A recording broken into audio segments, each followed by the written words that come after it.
Hello ಮಕ್ಕಳೇ, ಹೇಗಿದ್ದೀರಾ? ಎಲ್ಲರೂ ಆರಾಮಲ್ವಾ? ಮೇಧಾ ಟು ಸ್ಕೋರ್ ಮೋರ್ ಯೂಟ್ಯೂಬ್ ಚಾನಲ್ಗೆ ನಿಮ್ಮೆಲ್ಲರಿಗೆ ಸ್ವಾಗತ. ನಿಮಗೆಲ್ಲ ಗೊತ್ತಿರಬಹುದು, ಈಗಾಗಲೇ ಒಂದು 10-15 ದಿವಸ ಆಯಿತು ನಾವು ಪಾಠಗಳನ್ನು ಶುರು ಮಾಡದೆ. ಕಾರಣ ಏನು ಅಂತ ಈಗಾಗಲೇ ನಾನು ಹೇಳಿದ್ದೆ. ನಮ್ಮ ಕಮ್ಯುನಿಟಿ ಟ್ಯಾಬಲ್ಲಿ ನಾನು ಹಾಕಿದ್ದೆ, ನನಗೆ ಎಕ್ಸಾಮ್ ಆಗ್ತಾ ಇರುವ ಕಾರಣ ಸ್ವಲ್ಪ ಸಮಯ ನನಗೆ ಬಿಡಬೇಕು ಅಂತ ಹೇಳಿ ಅಲ್ವಾ, ನನಗೆ ಕಲೀಲಿಕ್ಕೆ ಇದೆ, ನನಗೆ ವಿಡಿಯೋಸ್ ಮಾಡ್ಲಿಕ್ಕೆ ಆಗುದಿಲ್ಲ ಅಂತ ಹೇಳಿದ್ದೆ. ನಿಮ್ಮ ಸಹಕಾರಕ್ಕೆ ಧನ್ಯವಾದಗಳು. ಇವತ್ತು ನಾವು ಪುನಃ ಸ್ಟಾರ್ಟ್ ಮಾಡೋಣ. ನಾವು ಅರ್ಧದಲ್ಲೇ ನಿಲ್ಲಿಸಿದ್ದೆವು. ಒಂದು ತರಗತಿ ಅಂದ್ರೆ 9ನೇ ತರಗತಿಯ ವಿಜ್ಞಾನದ ಮೊದಲ ಅಧ್ಯಾಯ ಏನಿತ್ತು ನೋಡಿ, ಅದರ 2 ಭಾಗಗಳು ಮಾತ್ರ ಅಪ್ಲೋಡ್ ಆಗಿತ್ತು. 3ನೇ ಭಾಗ ಅಪ್ಲೋಡ್ ಮಾಡಿರ್ಲಿಲ್ಲ. ಸೊ ಅದನ್ನ ಇವತ್ತು ಮುಂದುವರಿಸೋಣ, ಆ ಪಾಠವನ್ನು ಇವತ್ತು ಮುಗಿಸೋಣ. ಓಕೆ, ಸೊ ನಿಮ್ಗೆ ನೆನಪಿದ್ಯಾ ನಾವು ಏನೆಲ್ಲ ಕಲ್ತಿದ್ದೇವೆ ಅಂತ ಹೇಳಿ? ಹಾಗಾದ್ರೆ ಒಮ್ಮೆ ಏನ್ ಕಲ್ತಿದ್ದೇವೆ ಅಂತ ಹೇಳಿ ಜಸ್ಟ್ ಒಮ್ಮೆ ರಿಕಾಲ್ ಮಾಡೋಣ. ಓಕೆ, ನಾವೀಗ ಪಾಠಕ್ಕೆ ಬರೋಣ. ಪಾಠದಲ್ಲಿ ನೋಡಿ, ನಾವು ಸುತ್ತಮುತ್ತಲಿನ ದ್ರವ್ಯಗಳು ಅನ್ನೋ ಪಾಠವನ್ನ ಕಲ್ತಿದ್ದೇವೆ. ಅದರಲ್ಲಿ ಈಗಾಗಲೇ ನಾವು ದ್ರವ್ಯಗಳ ಗುಣಲಕ್ಷಣಗಳನ್ನ ಕಲ್ತಿದ್ದೇವೆ ಅಲ್ವಾ. ಕಣಗಳಿಂದ ಮಾಡಲ್ಪಟ್ಟಿದೆ, ತುಂಬಾ ಚಿಕ್ಕದಾಗಿದೆ ಅದರ ಸೈಜ್, ಅಂದ್ರೆ ಅದರ ಗಾತ್ರ, ಹಾಗೆ ಕಣಗಳ ನಡುವೆ ಗ್ಯಾಪ್ ಇದೆ, ಮತ್ತೆ ಆ ಕಣಗಳು ನಿರಂತರವಾಗಿ ಚಲಿಸ್ತಾ ಇರ್ತದೆ ಅಲ್ವಾ. ಸೊ ಮತ್ತೆ ಏನ್ ಕಲ್ತಿದ್ವಿ? ದ್ರವ್ಯಗಳು ಪರಸ್ಪರ ಆಕರ್ಷಣೆಗೊಳಗಪಡ್ತದೆ, ಅದರ ನಡುವೆ ಒಂದು ಬಂಧ ಏರ್ಪಡ್ತದೆ, ಅದನ್ನೆಲ್ಲ ಕಲ್ತಿದ್ವಿ. ಮತ್ತೆ ದ್ರವ್ಯದ ಸ್ಥಿತಿಗಳನ್ನ ಕಲ್ತಿದ್ವಿ. ಯಾವುದೆಲ್ಲ? ಘನ ಸ್ಥಿತಿ, ದ್ರವ ಸ್ಥಿತಿ ಮತ್ತು ಅನಿಲ ಸ್ಥಿತಿ, ಮತ್ತು ಅವುಗಳ ಗುಣಲಕ್ಷಣಗಳನ್ನು ಕೂಡ ನಾವು ಕಲ್ತಿದ್ದೇವೆ ಅಲ್ವಾ. ಸೊ ಇಷ್ಟು ಆಗಿತ್ತು. ನಂತರ ಇವತ್ತು ನಾವು 3ನೇ ಏನು ಭಾಗದಲ್ಲಿ ನಾವ್ ಏನ್ ಕಲಿತಾ ಇದ್ದೇವೆ ಅಂತ ಹೇಳಿದ್ರೆ, ದ್ರವ್ಯಗಳು ಸ್ಥಿತಿಯನ್ನು ಬದಲಾಯಿಸುತ್ತದೆಯೇ? ಈಗ ಒಂದು ವಸ್ತು ಇನ್ನೊಂದು ಸ್ಥಿತಿಗೆ ಬದಲಾಗ್ತದೆಯೇ? ಬದಲಾಗ್ತದ ಅಂತ ಹೇಳುದಾದ್ರೆ ಹೌದು ಅಲ್ವಾ. ಕೆಲವೊಂದು ವಸ್ತುಗಳು ತನ್ನ ಸ್ಥಿತಿಯನ್ನ ಬದಲಾಯಿಸ್ತದೆ. ದ್ರವ ಇದ್ದದ್ದು ಅನಿಲ ಆಗ್ತದೆ, ಅನಿಲ ಇದ್ದದ್ದು ದ್ರವ ಆಗ್ತದೆ. ನಿಮ್ಗೆ ಗೊತ್ತಿರಬಹುದು, ಉದಾಹರಣೆ ನಮ್ಗೆಲ್ಲರಿಗೆ ಗೊತ್ತಿರುವಂತಹ ಮಂಜುಗಡ್ಡೆ ಅಲ್ವಾ. ಮಂಜುಗಡ್ಡೆ ಮಾಡಿದ್ ಯಾವ್ದ್ರಿಂದ? ನೀರಿನಿಂದ ಅಲ್ವಾ. ನೀರಿನಿಂದ ಮಾಡಲ್ಪಟ್ಟಿದೆ. ಅದನ್ನ ಫ್ರೀಜರ್ ನಲ್ಲಿ ಟ್ರೈನ್ ಆಗ್ತದೆ, ಐಸ್ ಆಗ್ತದೆ. ದ್ರವ ಸ್ಥಿತಿ ಯಾವ ಸ್ಥಿತಿಗೆ ಬರ್ತದೆ? ಘನ ಸ್ಥಿತಿಗೆ ಬರ್ತದೆ ಅಲ್ವಾ. ದ್ರವ ಘನ ಆಗಿ ಪರಿವರ್ತನೆ ಆಗ್ತದೆ, ಅಲ್ಲಿ ಸ್ಥಿತಿ ಬದಲಾವಣೆ ಆಯ್ತಲ್ವಾ. ಒಂದು ಸ್ಥಿತಿಯಿಂದ ಇನ್ನೊಂದು ಸ್ಥಿತಿಗೆ ಬಂತು. ಹಾಗೆಯೇ ನೀರನ್ನ ಕುದಿಸಿದ್ರೆ, ನಾವು ತುಂಬಾ ಕುದಿಸಿದಾಗ ಏನಾಗ್ತದೆ? ಅದು ನೀರಾವಿ ಆಗ್ತದೆ ಅಲ್ವಾ. ನೀರನ್ನ ತುಂಬಾ ಕುದಿಸಿದ್ರೆ ಏನಾಗ್ತದೆ? ನೀರಾವಿ ಆಗ್ತದೆ. ನೀರಾವಿ ಕೂಡ ಯಾವ ಸ್ಥಿತಿ? ಇದು ಅನಿಲ ಸ್ಥಿತಿ. ನೀರಾವಿ ಅನ್ನೋದು ಯಾವ ಸ್ಥಿತಿಯಲ್ಲಿದೆ? ಅನಿಲ ಸ್ಥಿತಿಯಲ್ಲಿದೆ. ಹಾಗಾದ್ರೆ ನೋಡಿ, ದ್ರವ ಸ್ಥಿತಿ ಅದನ್ನ ಕುದಿಸಿದಾಗ ಏನಾಯ್ತು? ಅನಿಲ ಸ್ಥಿತಿಗೆ ಬದಲಾವಣೆ ಆಯ್ತು. ಹಾಗೆ ಅದನ್ನ ಫ್ರೀಜರ್ ಅಲ್ಲಿ ಇಟ್ಟಾಗ ಯಾವ ಸ್ಥಿತಿಗೆ ಬದಲಾವಣೆ ಆಯ್ತು? ಘನ ಸ್ಥಿತಿಗೆ ಬದಲಾವಣೆ ಆಯ್ತು. ಹಾಗಾದ್ರೆ ಕೆಲವೊಂದು ವಸ್ತುಗಳು ತಮ್ಮ ಯಾವುದನ್ನ ಸ್ಥಿತಿಯನ್ನ ಬದಲಾವಣೆ ಮಾಡ್ತದೆ. ಯಾಕೆ ಮಾಡ್ತದೆ? ಅಲ್ಲಿ ಏನು ಬದಲಾವಣೆ ಆದ್ರೆ ಮಾತ್ರ ಸ್ಥಿತಿ ಬದಲಾವಣೆ ಆಗ್ತದೆ ಅನ್ನೋದನ್ನ ನಾವೀಗ ಕಲೀಲಿಕ್ಕಿದ್ದೇವೆ. ಮೊದಲಿಗೆ ಏನು ಬದಲಾಗಬೇಕು ಆ ವಸ್ತುವಿನಲ್ಲಿ ಅಥವಾ ದ್ರವ್ಯದಲ್ಲಿ, ಯಾವ ರೀತಿಯ ಬದಲಾವಣೆ ಆದ್ರೆ ಸ್ಥಿತಿ ಬದಲಾವಣೆ ಆಗ್ತದೆ ಅಂತ ನೋಡೋದಾದ್ರೆ, ಮೊದಲಿಗೆ ತಾಪದ ಬದಲಾವಣೆ ಆಯ್ತಾ. ತಾಪದ ಬದಲಾವಣೆ ಮೊದಲಿಗೆ ನಾನು ಇಲ್ಲಿ ಕೊಟ್ಟಿರುವಂತಹ ಚಟುವಟಿಕೆಯನ್ನ ಎಕ್ಸ್ಪ್ಲೇನ್ ಮಾಡ್ತೇನೆ, ಮತ್ತೆ ನಾನು ನಿಮ್ಗೊಂದು ವಿಡಿಯೋ ತೋರಿಸ್ಲಿಕ್ಕಿದ್ದೇನೆ, ಅದನ್ನ ನೋಡುವ. ಈಗ ಮೊದಲಿಗೆ ಇಲ್ಲಿ ಏನ್ ಕೊಟ್ಟಿದ್ದಾರೆ ಅದನ್ನ ಎಕ್ಸ್ಪ್ಲೇನ್ ಮಾಡ್ತೇನೆ ನೋಡಿ. ಚಟುವಟಿಕೆ 1.12 ಇದರಲ್ಲಿ ಹೇಳುವ ಪ್ರಕಾರ, ಒಂದು ಬೀಕರ್ ನಲ್ಲಿ 150 ಗ್ರಾಂನಷ್ಟು ಮಂಜುಗಡ್ಡೆಯನ್ನ ತೆಗೆದುಕೊಳ್ಳಿ. ಎಷ್ಟು ಕೂಡ ಆಗ್ತದೆ, ಸ್ವಲ್ಪ ಮಂಜುಗಡ್ಡೆಯನ್ನ ತೆಗೆದುಕೊಳ್ಳಿ. ಒಂದು ತಾಪಮಾಪಕವನ್ನ ತೆಗೆದುಕೊಂಡು ಚಿತ್ರ 1.6ರಲ್ಲಿ ತೋರಿಸಿರುವಂತೆ ತಾಪಮಾಪಕದ ಬುರುಡೆಯನ್ನು ಮಂಜುಗಡ್ಡೆಗೆ ತಾಗುವಂತೆ ಇಡಿ. ಅಂದ್ರೆ ತಾಪಮಾಪಕ ನೀವೆಲ್ಲರೂ ನೋಡಿರ್ತೀರಿ ಅಲ್ವಾ, ಅದ್ರ ಒಂದು ಹಿಂದೆ ಒಂದು ಬುರುಡೆ ಇರ್ತದೆ. ಬುರುಡೆ ಅಂದ್ರೆ ಏನು? ಸಿಲ್ವರ್ ಕಲರ್, ಅಂದ್ರೆ ಬೆಳ್ಳಿಯ ಬಣ್ಣದ ಒಂದು ಕವರ್ ತರ ಇರ್ತದೆ. ಅದನ್ನ ಮಂಜುಗಡ್ಡೆಯೊಳಗೆ ಇಟ್ಟು ಬಿಡ್ಬೇಕು ಅಂತ ಹೇಳಿ. ಸೊ ಅಷ್ಟು ಮಾಡಿದ್ರೆ ಅದು ನಿಮ್ಮ ಚಟುವಟಿಕೆ. ಈಗ ನಾವು ಏನೆಲ್ಲ ರೆಕಾರ್ಡ್ ಮಾಡಿಕೊಳ್ಬೇಕಂದ್ರೆ ಗಮನಿಸಬೇಕು ಅನ್ನೋದನ್ನ ನೋಡಿ. ಕಡಿಮೆ ಜ್ವಾಲೆಯಿಂದ ಬೀಕರನ್ನ ಕಾಸಲು ಪ್ರಾರಂಭಿಸಿ. ಕಾಸಲು ಅಂತ ಹೇಳಿದ್ರೆ ಬಿಸಿ ಮಾಡಬೇಕು. ಮಂಜುಗಡ್ಡೆಯು ದ್ರವಿಸಲು ಪ್ರಾರಂಭಿಸಿದ ಮೇಲೆ ತಾಪವನ್ನ ಬದಲಾಯಿಸಿ, ಅದನ್ನ ದಾಖಲಿಸಿ. ಐ ಮೀನ್, ನೀವು ಹೀಟ್ ಮಾಡ್ತಾ ಇದ್ದೀರಾ ಅಂದ್ರೆ ಬಿಸಿ ಮಾಡ್ತಾ ಇದ್ದೀರಿ. ಬಿಸಿ ಮಾಡ್ತಾ ಇರುವಾಗ ಆ ತಾಪಮಾಪಕದಲ್ಲಿ ಬದಲಾವಣೆ ಆಗ್ತಾ ಇರ್ತದೆ. ಅಂದ್ರೆ ಎಷ್ಟು ತಾಪಮಾಪಕ ಇತ್ತು ನೋಡಿ, ಅದನ್ನ ಸ್ವಲ್ಪ ಮೇಲೆ ಮೇಲೆ ಮೇಲೆ ಹೋಗ್ತಾ ಇರ್ತದೆ. ನಾನು ನಿಮ್ಗೆ ಅದನ್ನ ತೋರಿಸ್ತೇನೆ ಒಂದು ವಿಡಿಯೋದ ಮೂಲಕ. ಮಂಜುಗಡ್ಡೆಯು ಸಂಪೂರ್ಣವಾಗಿ ನೀರಾಗಿ ಪರಿವರ್ತನೆಯಾದಾಗ ತಾಪವನ್ನ ದಾಖಲಿಸಿ. ಅದು ಸಂಪೂರ್ಣ ಬಿಸಿಯಾಗಿ ಮಂಜುಗಡ್ಡೆ ಕರಗಿ ನೀರಾಗ್ತದೆ, ಆಗ ತಾಪವನ್ನ ಒಂದು ದಾಖಲಿಸ್ಬೇಕಂದ್ರೆ ನಿಮ್ಮ ಒಂದು ಪುಸ್ತಕದಲ್ಲಿ ಬರೆದು ತಗೊಳ್ಬೇಕು. ಹಾಗೆಯೇ ಘನವಸ್ತುವು ದ್ರವ ವಸ್ತುವಾಗಿ ಪರಿವರ್ತನೆಯಾಗುವ ನಿಮ್ಮ ವೀಕ್ಷಣೆಗಳನ್ನ ದಾಖಲಿಸಿ. ಹೇಗೆ ಬದಲಾಗ್ತದೆ ಘನದಿಂದ ದ್ರವಕ್ಕೆ, ನೀವೇನ್ ನೋಡ್ತೀರಿ ಆ ಸಂದರ್ಭದಲ್ಲಿ ಅದನ್ನೆಲ್ಲವನ್ನ ಬರ್ದಿಟ್ಕೊಳ್ಬೇಕು ಅಂತ ಹೇಳ್ತಾರೆ. ಈಗ ಒಂದು ಗಾಜಿನ ಕಡ್ಡಿಯನ್ನ ತೆಗೆದುಕೊಂಡು ಬೀಕರ್ನೊಳಗೆ ಇಡಿ ಮತ್ತು ಗಾಜಿನ ಕಡ್ಡಿಯಿಂದ ನೀರನ್ನು ತಿರುಗಿಸುತ್ತಾ ನೀರನ್ನು ಕುದಿಯುವವರೆಗೆ ಕಾಸಿ. ಅಂದ್ರೆ ಈಗ ಮಂಜುಗಡ್ಡೆ ಹೋಗಿ ನೀರಾಯ್ತು, ನೀವು ಏನು ಸ್ಪಿರಿಟ್ ಲ್ಯಾಂಪ್ ಅನ್ನ ಆಫ್ ಮಾಡ್ಲಿಕ್ಕಿಲ್ಲ, ಅದು ಉರಿತಾ ಇರ್ಬೇಕು. ಉರಿತಾ ಇರುವ ಹಾಗೆ ನೀರು ಏನಾಗ್ಲಿಕ್ಕೆ ಸ್ಟಾರ್ಟ್ ಆಗ್ತದೆ, ಮೆಲ್ಲನೆ ಕುದಿಲಿಕ್ಕೆ ಸ್ಟಾರ್ಟ್ ಆಗ್ತದೆ. ಆಗ ಕೂಡ ನೀವು ಗಮನಿಸ್ತಾ ಇರ್ಬೇಕು ಯಾವುದನ್ನ, ತಾಪಮಾಪಕವನ್ನ ಮತ್ತು ಬೀಕರನ್ನ. ಬಹುತೇಕ ಪ್ರಮಾಣದ ನೀರು ಆವಿಯಾಗುವವರೆಗೆ ತಾಪಮಾಪಕವನ್ನು ಬಹಳ ಎಚ್ಚರಿಕೆಯಿಂದ ಗಮನಿಸಿ. ನೀರು ಬಿಸಿ ಕೊದ್ದು ಕುದ್ದು ಕುದ್ದು ಕುದ್ದು ನೀರಿನ ಅಂಶ ಎಷ್ಟು ಉಂಟು ನೋಡಿ, ಅದು ಸ್ವಲ್ಪ ಸ್ವಲ್ಪ ಸ್ವಲ್ಪ ಕಡಿಮೆ ಆಗ್ತಾ ಬರ್ತದೆ. ಕುದಿಯುವಾಗ ನೀವು ಅಲ್ಲಿ ಗಮನಿಸ್ಬೇಕು ತಾಪಮಾಪಕ ಎಷ್ಟು ತೋರಿಸ್ತಾ ಇದೆ ಅನ್ನೋದನ್ನ, ಆಯ್ತಾ. ನೀರು ದ್ರವ ಸ್ಥಿತಿಯಿಂದ ಅನಿಲ ಸ್ಥಿತಿಗೆ ಪರಿವರ್ತನೆ ಆಗುವ ನಿಮ್ಮ ವೀಕ್ಷಣೆಗಳನ್ನ ದಾಖಲಿಸಿ. ಏನೆಲ್ಲ ಬದಲಾವಣೆ ಆಗ್ತದೆ ಆಗ ಅದನ್ನು ಕೂಡ ನಾವು ಬರಿಬೇಕು, ಅಂದ್ರೆ ನಮ್ಮ ಪುಸ್ತಕದಲ್ಲಿ ನಾವು ಬರೆದು ಇಡಬೇಕು. ಈಗ ನೋಡಿ, ಘನಗಳ ಉಷ್ಣತೆಯನ್ನ ಹೆಚ್ಚಿಸಿದಾಗ, ಓಕೆ, ಇದಕ್ಕಿಂತ ಮುಂಚೆ ನಾವು ಇದಕ್ಕೆ ಬರುವ ವಿಡಿಯೋಗೆ ಬರುವ, ನಾನು ನಿಮ್ಗೆ ವಿಡಿಯೋ ತೋರಿಸ್ತೇನೆ. ಏನಾಗ್ತದೆ ಅದ್ರಲ್ಲಿ ತುಂಬಾ ಕ್ಲಿಯರ್ ಇಲ್ಲ, ಬಟ್ ಎಷ್ಟಾಗ್ತದೆ ಅಷ್ಟನ್ನ ನಾನು ತೋರಿಸ್ತೇನೆ ನಿಮಗೆ.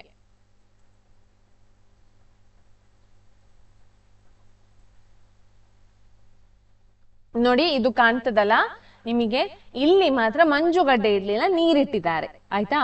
ಅದು ನನಗೆ ಫುಲ್ ವಿಡಿಯೋ ಸಿಗ್ಲಿಲ್ಲ, ಮಂಜುಗಡ್ಡೆ ನೀರಾಗುವಂತಹ ವಿಡಿಯೋ ಸಿಗ್ಲಿಲ್ಲ. ಸೊ ಇಲ್ಲಿ ಏನ್ ಕಾಣ್ತಾ ಇದೆ, ಒಂದು ಸ್ಟ್ಯಾಂಡ್ ಕಾಣ್ತಾ ಇದೆ ಅಲ್ವಾ. ಆ ಸ್ಟ್ಯಾಂಡ್ಗೆ ಏನ್ ಮಾಡಿದ್ದಾರೆ, ಯಾವ್ದನ್ನ ತಾಗಿಸಿದ್ದಾರೆ ನೋಡಿ, ಅಲ್ಲಿ ಒಂದು ಯೆಲ್ಲೋ ಕಲರ್ ಕಾಣ್ತಾ ಇದೆ, ಹಳದಿ ಕಲರ್, ಅದು ಯಾವುದು, ತಾಪಮಾಪಕ. ಯಾವ್ದ್ರೆಲ್ಲ ಮೇಲೆ ಇಟ್ಟಿದ್ದಾರೆ, ಬೀಕರ್ನ ಒಳಗೆ ಇಟ್ಟಿದ್ದಾರೆ, ಬೀಕರ್ ಅಲ್ಲಿ ನೀರು ಇದೆ. ಈಗ ಏನಾಗ್ತದೆ ಅನ್ನೋದನ್ನ ನೋಡುವ, ನಾನು ವಿಡಿಯೋ ಮೂಲಕ ತೋರಿಸ್ತೇನೆ ನಿಮಗೆ.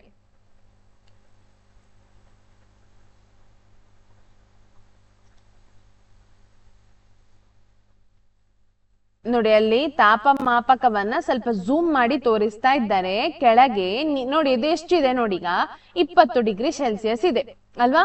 20 ಡಿಗ್ರಿ ಸೆಲ್ಸಿಯಸ್ ಯಾವ್ದ್ರದ್ದು, ನೀರಿನ ತಾಪ, ಆಯ್ತಾ. ಈಗ ಏನ್ ಇಡ್ತಾ ಇದ್ದಾರೆ, ಒಂದು ಬರ್ನರ್ ಅನ್ನ ಇಡ್ತಾ ಇದ್ದಾರೆ, ಅಂದ್ರೆ ಒಂದು ಗ್ಯಾಸ್ ಸ್ಟವ್ ಇದ್ರನ್ನ ಇಡ್ತಾ ಇದ್ದಾರೆ. ನೀರು ಬಿಸಿ ಆಗ್ತಾ ಇದೆ. ಬಿಸಿ ಆಗುವಾಗ ಏನ್ ಬದಲಾವಣೆ ಆಗ್ತಾ ಇದೆ ನೋಡಿ, ತಾಪಮಾಪಕ ಮೆಲ್ಲಾನೆ ಹಿಂಗೆ ಏರ್ತಾ ಇದೆ. 20ರಿಂದ 30ಕ್ಕೆ ಹೋಯ್ತು, 35ಕ್ಕೆ ಬಂತೀಗ. ಸೈಡ್ ಅಲ್ಲಿ ನೋಡಿ, ಆಚೆ ಕಡೆ ಗ್ರಾಫ್ ನಿಮ್ಗೆ ತೋರಿಸ್ತಾ ಇದ್ದಾರೆ. ಗ್ರಾಫ್ ನಮ್ಗೆ ಅಗತ್ಯ ಇಲ್ಲ. ಈಗ ನೋಡಿ, ನೀರಿನಲ್ಲಿ ಗುಳ್ಳೆಗಳು, ಆಕ್ಸಿಜನ್ ಗುಳ್ಳೆಗಳು ಅಥವಾ ಯಾವುದೇ ಒಂದು ಅನಿಲಗಳು ಬಿಡುಗಡೆ ಆಗ್ತಾ ಉಂಟು, ಕಣಗಳು ಚಲಿಸ್ತಾ ಇದೆ. ತಾಪ ಜಾಸ್ತಿ ಆಗ್ತಾ ಬಂತು ನೋಡಿ, ಈಗ 75 ಬಂತು, 80ಕ್ಕೆ ಹೋಗ್ತಾ ಇದೆ. ನೀರು ಕುದಿತಾ ಇದೆ. ಈಗ ಕಾಣ್ತಾ ಉಂಟಾ, ಅಲ್ಲಿ ನೀರೇನಾಗ್ತಾ ಉಂಟು, ಆವಿ ಆಗ್ಲಿಕ್ಕೆ, ಅಂದ್ರೆ ದ್ರವ ಸ್ಥಿತಿ ಇದ್ದು ಅನಿಲ ಸ್ಥಿತಿ ಆಗ್ತಾ ಬರ್ತಾ ಉಂಟು. ಈಗ ನೋಡಿ, ನೀರು ತುಂಬಾ ಕುದಿತಾ ಇದೆ, 90ಕ್ಕೆ ಬಂತು. 90ರಿಂದ ನೋಡಿ, ಇಲ್ಲಿ ಗ್ರಾಫ್ ತೋರಿಸ್ತಾ ಇದ್ದಾರೆ ನಿಮಗೆ, ಗ್ರಾಫ್ ತೋರಿಸ್ತಾ ಇದ್ದಾರೆ. ನೀರು ತುಂಬಾ ಕುದಿತಾ ಉಂಟು ನೋಡಿ, ನೀರಿನ ಅಮೌಂಟ್ ಎಷ್ಟು ಉಂಟು ಅದನ್ನು ಕೂಡ ತೋರಿಸ್ತಾ ಇದ್ದಾರೆ. ಇಲ್ಲಿ 100 ಡಿಗ್ರಿಗೆ ಬಂತು. ಈಗ ನೋಡಿ, ಅಷ್ಟು ಕುದಿತಾ ಇದ್ರು ಕೂಡ ಈಗ ಏನಾಗ್ತಾ ಇಲ್ಲ, ತಾಪದಲ್ಲಿ ಬದಲಾವಣೆ ಆಗ್ತಾ ಇಲ್ಲ. ನೀರು ಕುದಿತಾನೆ ಇದೆ, ಆದ್ರೆ ತಾಪದಲ್ಲಿ ಏನಾಗ್ತಾ ಇಲ್ಲ, ಬದಲಾವಣೆ ಆಗ್ತಾ ಇಲ್ಲ. ಅದೇ ತಾಪ ಮೇಂಟೈನ್ ಆಗ್ತಾ ಉಂಟು, 100ರಲ್ಲೇ ಇದೆ. ನೀರು ಸಂಪೂರ್ಣವಾಗಿ ಕುದಿತಾ ಇದೆ ನೋಡಿ. ಅದು ಹಾಗೆ ಗ್ರಾಫ್ ಸ್ಟ್ರೈಟ್ ಹೋಗ್ತಾ ಉಂಟು. ಈಗ ಮೇಲೆ ಹೋಗ್ತಾ ಇಲ್ಲ, ಯಾಕೆ ಹೇಳಿದ್ರೆ ತಾಪದಲ್ಲಿ ಬದಲಾವಣೆ ಆಗ್ತಾ ಇಲ್ಲ. ಅರ್ಥ ಆಯ್ತಾ? ಇದು ಯಾಕೆ ಅಂತ ನಾನು ಹೇಳ್ತೇನೆ ಮುಂದಕ್ಕೆ. ನಾವು ಪಾಠಕ್ಕೆ ಬರೋಣ. ಈಗ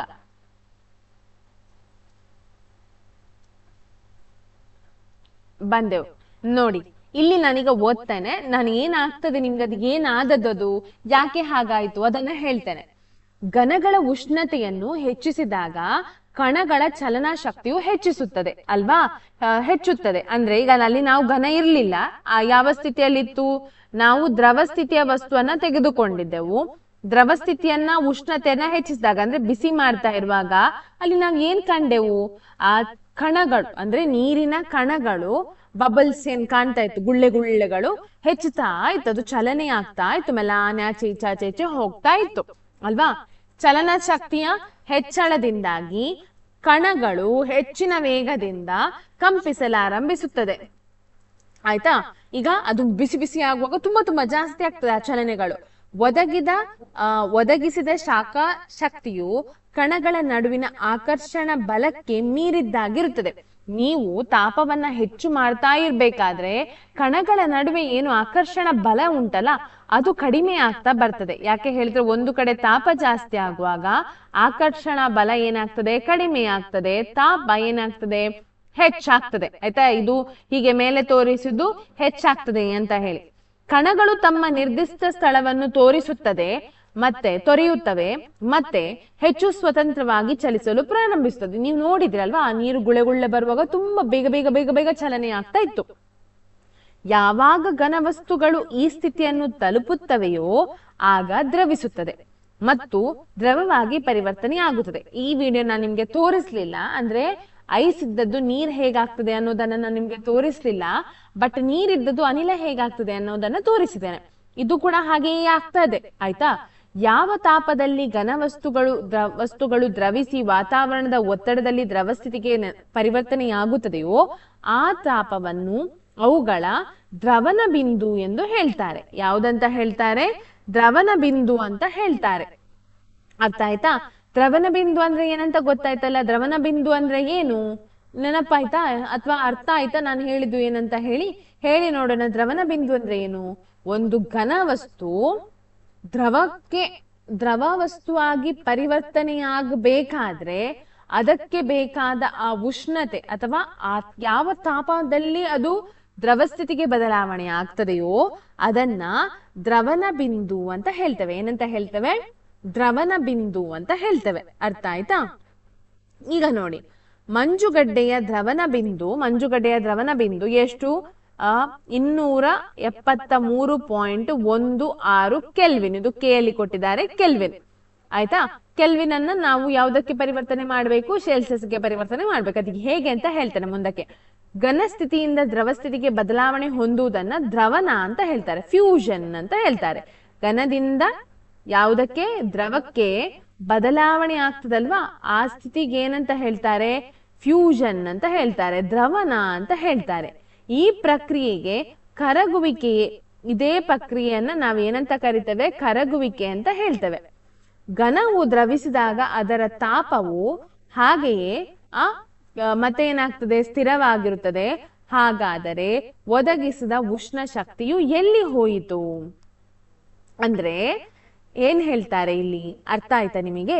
ಈಗ ನೀವು ನೀರನ್ನ ಕುದಿಸಿದ್ರಿ ಅಲ್ವಾ, ನೀರನ್ನ ಕುದಿಸ್ತಾ ಇದ್ರಿ, ಕುದಿಸಿ ತಾಪ 100ಕ್ಕೆ ಬಂತು. 100ಕ್ಕೆ ಬಂದ ನಂತರ ಕೂಡ ಅಲ್ಲಿ ತಾಪದಲ್ಲಿ ಏರಿಕೆಯಾಗ್ಲಿಲ್ಲ, ಅದು 100 ಆಯ್ತು. ಅಷ್ಟು ಕುದಿಸುವಾಗ ಅಷ್ಟು ಶಕ್ತಿಯನ್ನು ನೀವು ಕೊಡ್ತಾ ಇದ್ರಲ್ವಾ, ಕುದಿಸ್ತಾ ಇದ್ರಲ್ವಾ, ಆ ಶಾಖ ಶಕ್ತಿ ನೀವು ಎಲ್ಲಿಗೆ ಹೋಯ್ತು? ಎಲ್ಲಿ ಕೂಡ ತಾಪದಲ್ಲಿ ಬದಲಾವಣೆ ಆಗ್ಲಿಲ್ಲ. ಹಾಗಾದ್ರೆ ಅಲ್ಲಿ ಎಲ್ಲಿ ಮಾಯ ಆಯ್ತು? ಅದಕ್ಕೆ ಉತ್ತರ ನಾವೀಗ ಕಂಡುಕೊಳ್ಬೇಕು. ದ್ರವನ ಪ್ರಯೋಗ ಮಾಡುವಾಗ ನೀವು ಇದನ್ನ ಗಮನಿಸುತ್ತೀರಿ. ಮಂಜುಗಡ್ಡೆಯು ದ್ರವನ ಬಿಂದು ತಲುಪಿ ಸಂಪೂರ್ಣವಾಗಿ ಕರಗುವವರೆಗೆ ಅದರ ವ್ಯವಸ್ಥೆಯ ತಾಪದಲ್ಲಿ ಯಾವುದೇ ಬದಲಾವಣೆಯಾಗುವುದಿಲ್ಲ. ನಾವು ಬೀಕರ್ಗೆ ನಿರಂತರವಾಗಿ ಶಾಖ ಕೊಟ್ಟರೂ ಸಹ ಇದು ಹಾಗೆಯೇ ಇರುತ್ತದೆ.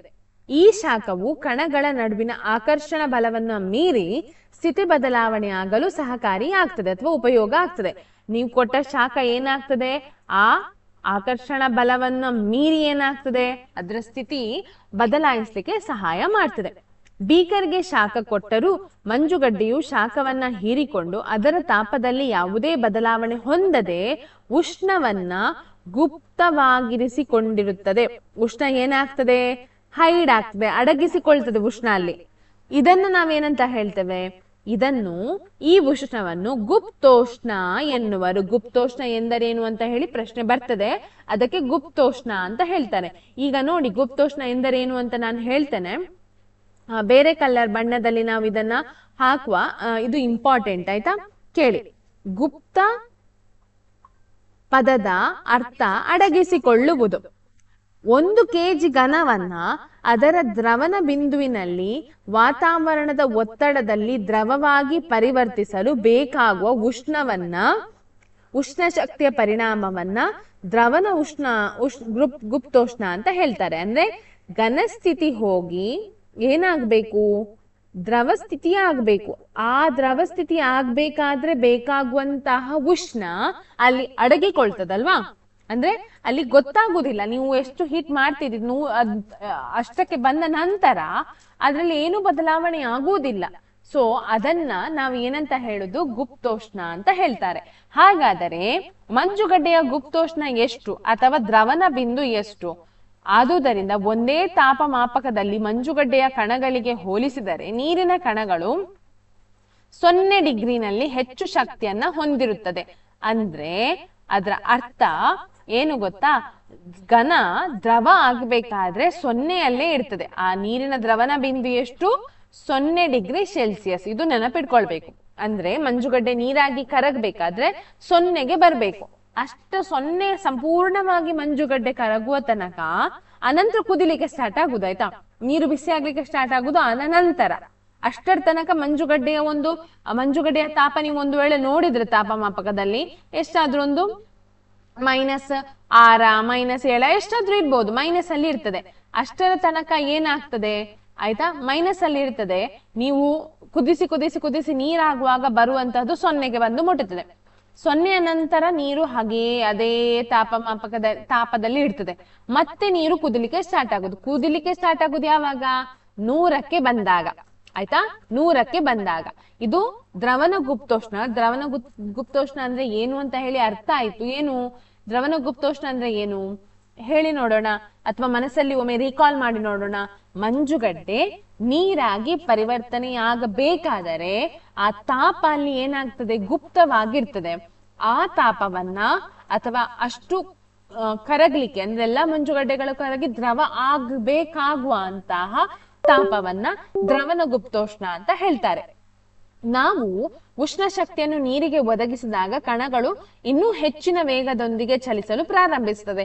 ಇದನ್ನು ನಾವು ಒಮ್ಮೆ ನೋಡಿದ್ದೇವೆ, ನಾನು ಎಕ್ಸ್ಪ್ಲೈನ್ ಕೂಡ ಮಾಡಿದೆ. ಈಗ ಓದ್ತಾ ಹೋಗ್ತಾನೆ, ಜಾಸ್ತಿ ಹೇಳಲಿಕ್ಕೆ ಹೋಗುದಿಲ್ಲ, ನೀವು ಅರ್ಥ ಮಾಡಿಕೊಳ್ಳಬೇಕು. ಉಷ್ಣವು ನಿರ್ದಿಷ್ಟ ತಾಪವನ್ನು ತಲುಪಿದಾಗ ಕಣಗಳು ತಮ್ಮ ನಡುವಿನ ಆಕರ್ಷಣ ಬಲವನ್ನು ಕಳೆದುಕೊಂಡು ಮುಕ್ತವಾಗುತ್ತವೆ.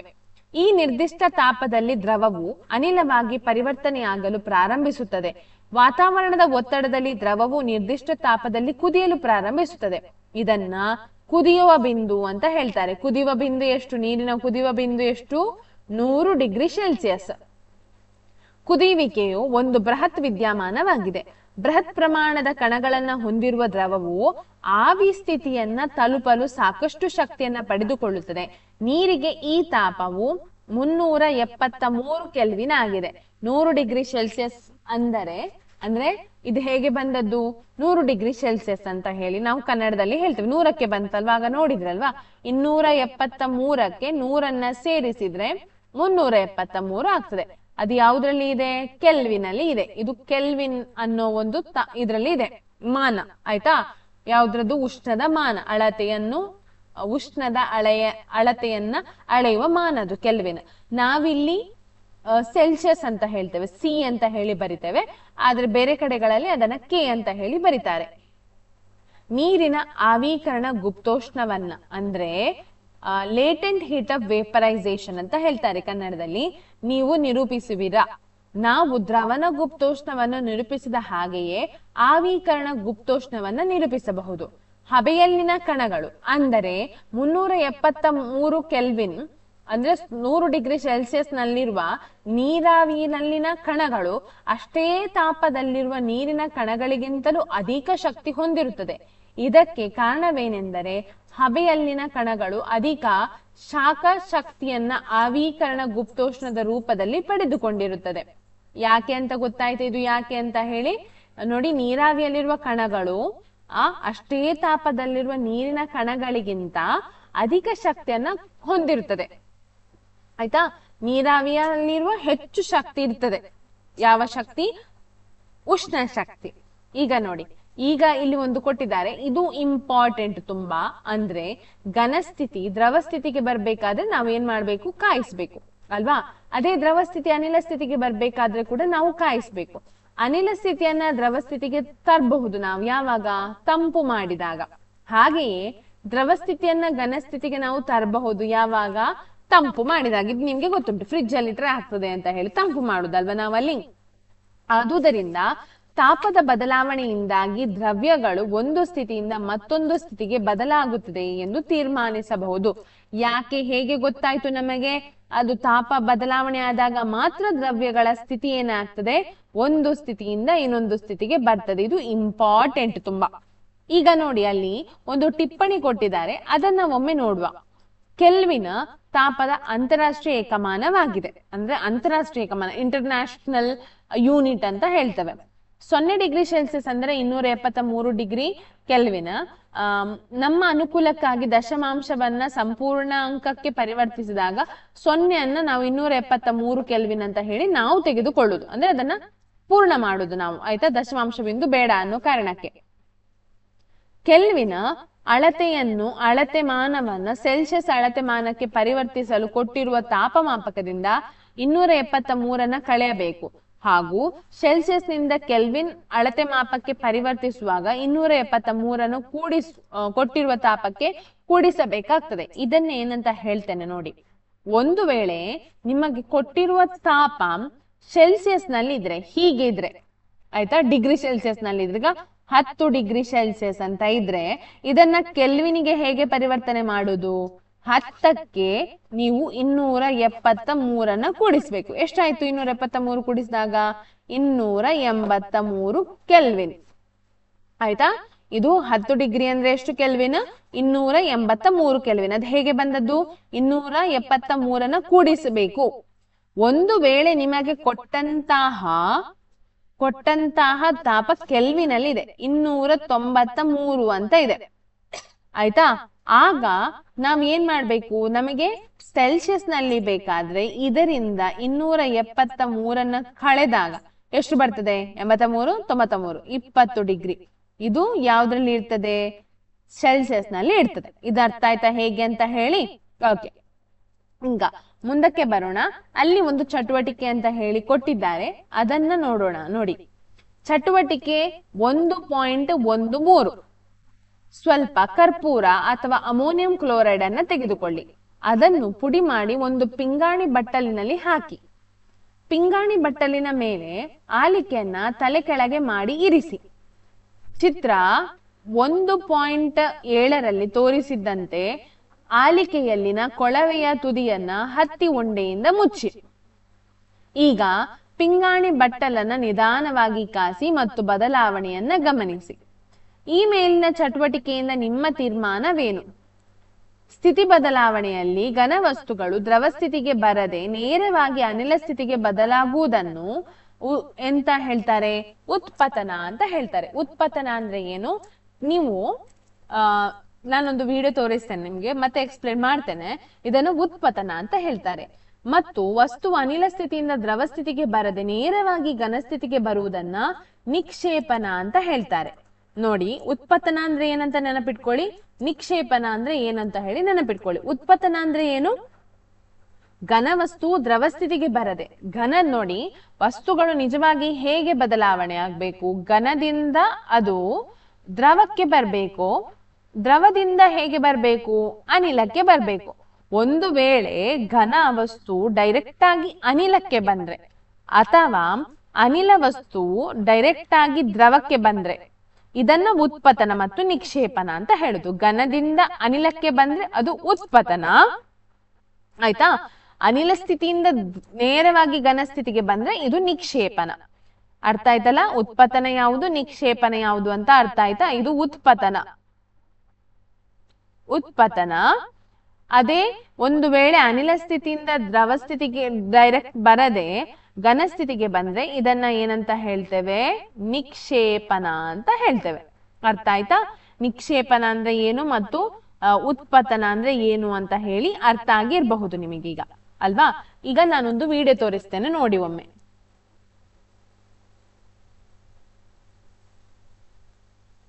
ಬಂದೆವು ವಿಡಿಯೋ ನೋಡ್ಲಿಕ್ಕೆ. ನೋಡಿ ನಾನು ನಿಮ್ಗೆ ತೋರಿಸ್ತೇನೆ.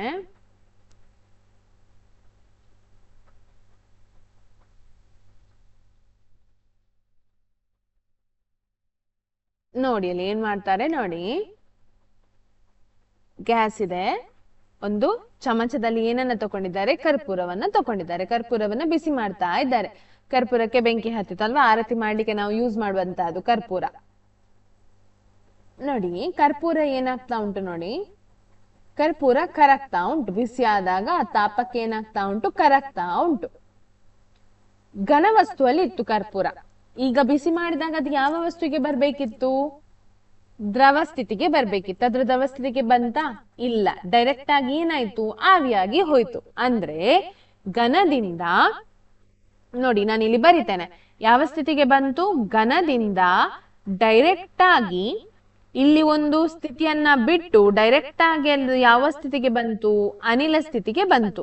ಇದನ್ನು ನಾವು ಉತ್ಪತನ ಅಂತ ಹೇಳ್ತೇವೆ. ಅರ್ಥ ಆಯ್ತಾ, ಉತ್ಪತನ ಆಯ್ತಾ, ಉತ್ಪತನ. ಅದೇ ರೀತಿ ಒಂದು ವೇಳೆ ಅನಿಲ ಡೈರೆಕ್ಟ್ ಆಗಿ ದ್ರವ ಸ್ಥಿತಿಗೆ ಬರದೆ ಘನ ಸ್ಥಿತಿಗೆ ಬಂದ್ರೆ, ಅಲ್ಲಿಂದ ಡೈರೆಕ್ಟ್ ಆಗಿ ಘನ ಸ್ಥಿತಿಗೆ ಬಂದ್ರೆ ಇದನ್ನ ನಾವ್ ಏನಂತ ಹೇಳ್ತೇವೆ, ನಿಕ್ಷೇಪನ ಅಂತ ಹೇಳ್ತೇವೆ. ಇದು ಅರ್ಥ ಆಯ್ತಾ ನಿಮಗೆ? ಓಕೆ, ಇದು ಅರ್ಥ ಆಯ್ತಾ ನಿಮಗೆ? ಇದು ನೋಡಿ ನಾನದು ಕಾಸಿದಾಗ ಏನಾಗ್ತದೆ ಅಂತ ಹೇಳಿದೆ. ನಾನು ಹೇಳ್ತೇನೆ, ಒಂದ್ ನಿಮಿಷ. ನಾನು ಇದನ್ನ ನಿಮ್ಗೆ ಎಕ್ಸ್ಪ್ಲೇನ್ ಮಾಡ್ತೇನೆ ಇದು ಏನು ಅಂತ ಹೇಳಿ. ನೋಡಿ ನಾವು ಪಾಠಕ್ಕೆ ಬರೋಣ ಈಗ. ಉತ್ಪತನ ಮತ್ತು ನಿಕ್ಷೇಪನ ಅಂತ ಹೇಳಿದ್ರೆ ಅರ್ಥ ಆಯ್ತು ಅಂತ ಹೇಳಿ ಭಾವಿಸ್ತೇನೆ. ಈಗ ನೋಡಿ, ಒತ್ತಡದ ಬದಲಾವಣೆಯ ಪರಿಣಾಮ. ಒತ್ತಡ ಬದಲಾವಣೆ ಆದಾಗ ಏನಾಗ್ತದೆ? ಈಗ ತಾಪ ಬದಲಾದಾಗ ನಮ್ಗೆ ಗೊತ್ತಾಯ್ತು ಸ್ಥಿತಿ ಬದಲಾವಣೆ ಆಗ್ತದೆ ಅನ್ನೋದು. ಈಗ ಒತ್ತಡದಲ್ಲಿ ಬದಲಾವಣೆ ಆದ್ರೆ ಏನಾಗ್ತದೆ? ಒತ್ತಡದಲ್ಲಿ ಬದಲಾವಣೆ ಆದ್ರೂ ಕೂಡ ಏನಾಗ್ತದೆ, ಕೆಲವೊಮ್ಮೆ ವಸ್ತುಗಳ ಸ್ಥಿತಿಗಳಲ್ಲಿ ಬದಲಾವಣೆ ಆಗ್ತದೆ. ಅರ್ಥ ಆಯ್ತಾ? ಸೊ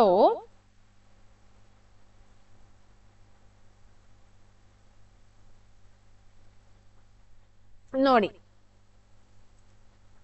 ಒತ್ತಡದ ಬದಲಾವಣೆ ನಾವು ಈಗಾಗಲೇ ಕಲಿತಿರುವಂತೆ ದ್ರವ್ಯಗಳ ಬೇರೆ ಬೇರೆ ಸ್ಥಿತಿಯಲ್ಲಿನ ವ್ಯತ್ಯಾಸಕ್ಕೆ ಅವುಗಳ ಘಟಕ ಕಣಗಳ ನಡುವಿನ ಅಂತರವೇ ಕಾರಣ. ನಾವೇನಾದರೂ ಸಿಲಿಂಡರಿನಲ್ಲಿನ ಅನಿಲದ ಮೇಲೆ ಒತ್ತಡ ಹಾಕಿ ಸಂಕುಚಿಸಿದರೆ ಏನಾಗ್ತದೆ? ಕಣಗಳು ಪರಸ್ಪರ ಹತ್ತಿರ ಬರುತ್ತದೆಯೇ? ಒತ್ತಡವನ್ನ ಹೆಚ್ಚು ಅಥವಾ ಕಡಿಮೆ ಮಾಡಿದರೆ ದ್ರವ್ಯದ ಸ್ಥಿತಿಯನ್ನ ಬದಲಾಯಿಸಬಹುದು ಎಂದು ನೀವೇನಾದರೂ ಯೋಚಿಸಿದ್ದೀರಾ? ಇದು ನೋಡಿ, ಇದಕ್ಕೆ ಕೂಡ ನಾನು ನಿಮ್ಗೊಂದು ತೋರಿಸ್ಲಿಕ್ಕಿದ್ದೇನೆ.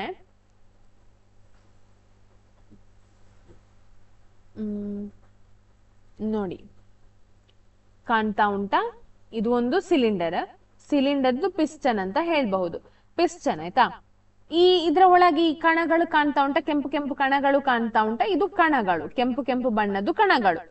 ಈಗ ನೀವು ಒತ್ತಡ ಹಾಕಿ ಅದ್ರ ನಡುವೆ ಗಾಳಿ ಇತ್ತು. ಈಗ ಅದನ್ನ ಹತ್ರ ತಂದಾಗ ಕಣಗಳು ಹೇಗೆ ಜೋಡಣೆ ಆಯ್ತು? ಒತ್ತೊತ್ತಾಗಿ ಜೋಡಣೆ ಆಯ್ತು ಅಲ್ವಾ? ಒತ್ತೊತ್ತಾಗಿ ಏನಾಯ್ತು? ಕಣಗಳು ಜೋಡಣೆ ಆಯ್ತು. ಒಂದು ವೇಳೆ ಅದನ್ನ ಇನ್ನೂ ಕೂಡ ಹತ್ರ ತಂದ್ರೆ ಆಯ್ತಾ, ಇನ್ನೂ ಕೂಡ ಜೋಡಣೆ ಆಯಿತು, ಇನ್ನೂ ಕೂಡ ಹತ್ರ ತಂದ್ರೆ ಆ ಕಣಗಳು ಇನ್ನೂ ಹತ್ರ ಬರ್ತದೆ. ಆಗ ಅದು ಯಾವ ವಸ್ತುವಿನ ಸ್ಥಿತಿಗೆ ಬರ್ತದೆ? ನಿಮ್ಗೆ ಗೊತ್ತಿದೆ, ಯಾವ್ದ್ರಲ್ಲಿ? ಘನದಲ್ಲಿ ವಸ್ತುಗಳು ಯಾವತ್ತು ಕಣಗಳ ಒತ್ತೊತ್ತಾಗಿ ಇರ್ತದೆ ಅಲ್ವಾ? ಅದೇ ಒಂದು ದ್ರವದಲ್ಲಿ ಏನಾಗ್ತದೆ? ಸ್ವಲ್ಪ ದೂರದಲ್ಲಿ ಇರ್ತದೆ ಆಯ್ತಾ? ದ್ರವದಲ್ಲಿ ಸ್ವಲ್ಪ ದೂರ ಇರ್ತದೆ. ಅನಿಲದಲ್ಲಿ ಏನಾಗ್ತದೆ? ಇನ್ನೂ ದೂರ ಇರ್ತದೆ. ಹಾಗಾದ್ರೆ ಇದನ್ನ ನಾವು ಒತ್ತಡ ಹಾಕಿ ನಾವು ಕಣಗಳನ್ನ ಹತ್ರ ತಂದ್ರೆ ಅದನ್ನ ಅನಿಲಕ್ಕೆ ಕೂಡ ಪರಿವರ್ತಿಸಬಹುದು. ಇನ್ನೂ ಒತ್ತಡ ಹಾಕಿದ್ರೆ ಅದನ್ನ ಯಾವುದಕ್ಕೆ ಪರಿವರ್ತಿಸಬಹುದು? ಘನಕ್ಕೆ ಕೂಡ ಪರಿವರ್ತನೆ ಮಾಡಬಹುದು. ಆಯ್ತಾ? ಘನಕ್ಕೆ ಕೂಡ ಏನ್ ಮಾಡಬಹುದು? ಪರಿವರ್ತನೆ ಮಾಡಬಹುದು. ಇದು ನೋಡಿ, ನಾನು ಆಗ ಹೇಳಿದೆ ಅಲ್ವಾ, ನಿಮ್ಗೆ ಗೊತ್ತುಂಟಾ? ಇದು ಏನ್ ಗೊತ್ತಾ? ಈಗ ಐಸ್ ಮಂಜುಗಡ್ಡೆ ಏನಿದೆ, ಆ ಮಂಜುಗಡ್ಡೆ ಹೊರಗಿನ ಗಾಳಿಗೆ ನೋಡಿ, ಅದು ತಂಪಾದಾಗ ಹೊರಗೆ ನೀರು ಅಂಶ ಬರ್ತದೆ ಅಲ್ವಾ? ಅದ್ ಮಂಜುಗಡ್ಡೆ ಏನಾಗ್ತದೆ? ನೀರಿನ ಅಂಶಕ್ಕೆ ಬಂದು ಅದು ತಂಪಾಗ್ತದೆ ಅಲ್ವಾ? ಆಗ ಹೀಗೆ ಆಗುವಂತಹದ್ದು. ಮಳೆ ಕೂಡ ಅದೇ ರೀತಿ ಆಗುವಂತಹದ್ದು. ಅದನ್ನ ಎಕ್ಸ್ಪ್ಲೇನ್ ಮಾಡ್ತೇನೆ ಏನು ಅಂತ ಹೇಳಿ. ಒಂದ್ ನಿಮಿಷ. ಈಗ ಇದು ಬಿಡಿ, ನಾವು ಇದು ಗೊತ್ತಾಯ್ತು. ಕೇವಲ ಯಾವುದನ್ನು ಮಾತ್ರ ಬದಲಾವಣೆ ಮಾಡದೆ, ಖಾಲಿ ತಾಪ ಮಾತ್ರ ಬದಲಾವಣೆ ಮಾಡದೆ, ಒತ್ತಡದಲ್ಲಿ ನಾವು ಬದಲಾವಣೆ ಮಾಡಿದ್ರು ಕೂಡ ಸ್ಥಿತಿ ಬದಲಾವಣೆ ಆಗ್ತದೆ. ಅರ್ಥ ಆಯ್ತಾ? ಸೊ ಅನಿಲದಲ್ಲಿನ ತಾಪವನ್ನ ಕಡಿಮೆ ಮಾಡಿ ಒತ್ತಡ ಹಾಕಿ ಅವುಗಳನ್ನ ದ್ರವ ಸ್ಥಿತಿಗೆ ತರಬಹುದು. ನೀವು ಘನ ಕಾರ್ಬನ್ ಡೈಆಕ್ಸೈಡ್ ನ ಬಗ್ಗೆ ಕೇಳಿಲ್ಲವೇ? ಇದನ್ನ ಹೆಚ್ಚಿನ ಒತ್ತಡದಲ್ಲಿ ಸಂಗ್ರಹಿಸಿಡಲಾಗುತ್ತದೆ. ವಾತಾವರಣದ ಒತ್ತಡವನ್ನ 1 ಅಟ್ಮಾಸ್ಫಿಯರ್, ATM ಅಂತ ಹೇಳಿದ್ರೆ ಅಟ್ಮಾಸ್ಫಿಯರ್ ಅಂತ ಹೇಳ್ತೇವೆ, ಇಳಿಸಿದಾಗ ಘನ ಕಾರ್ಬನ್ ಡೈಆಕ್ಸೈಡ್ ದ್ರವ ಸ್ಥಿತಿಗೆ ಬದಲಾಗದೆ ನೇರವಾಗಿ ಅನಿಲ ಸ್ಥಿತಿಗೆ ಬದಲಾವಣೆಗೊಳ್ಳುತ್ತದೆ.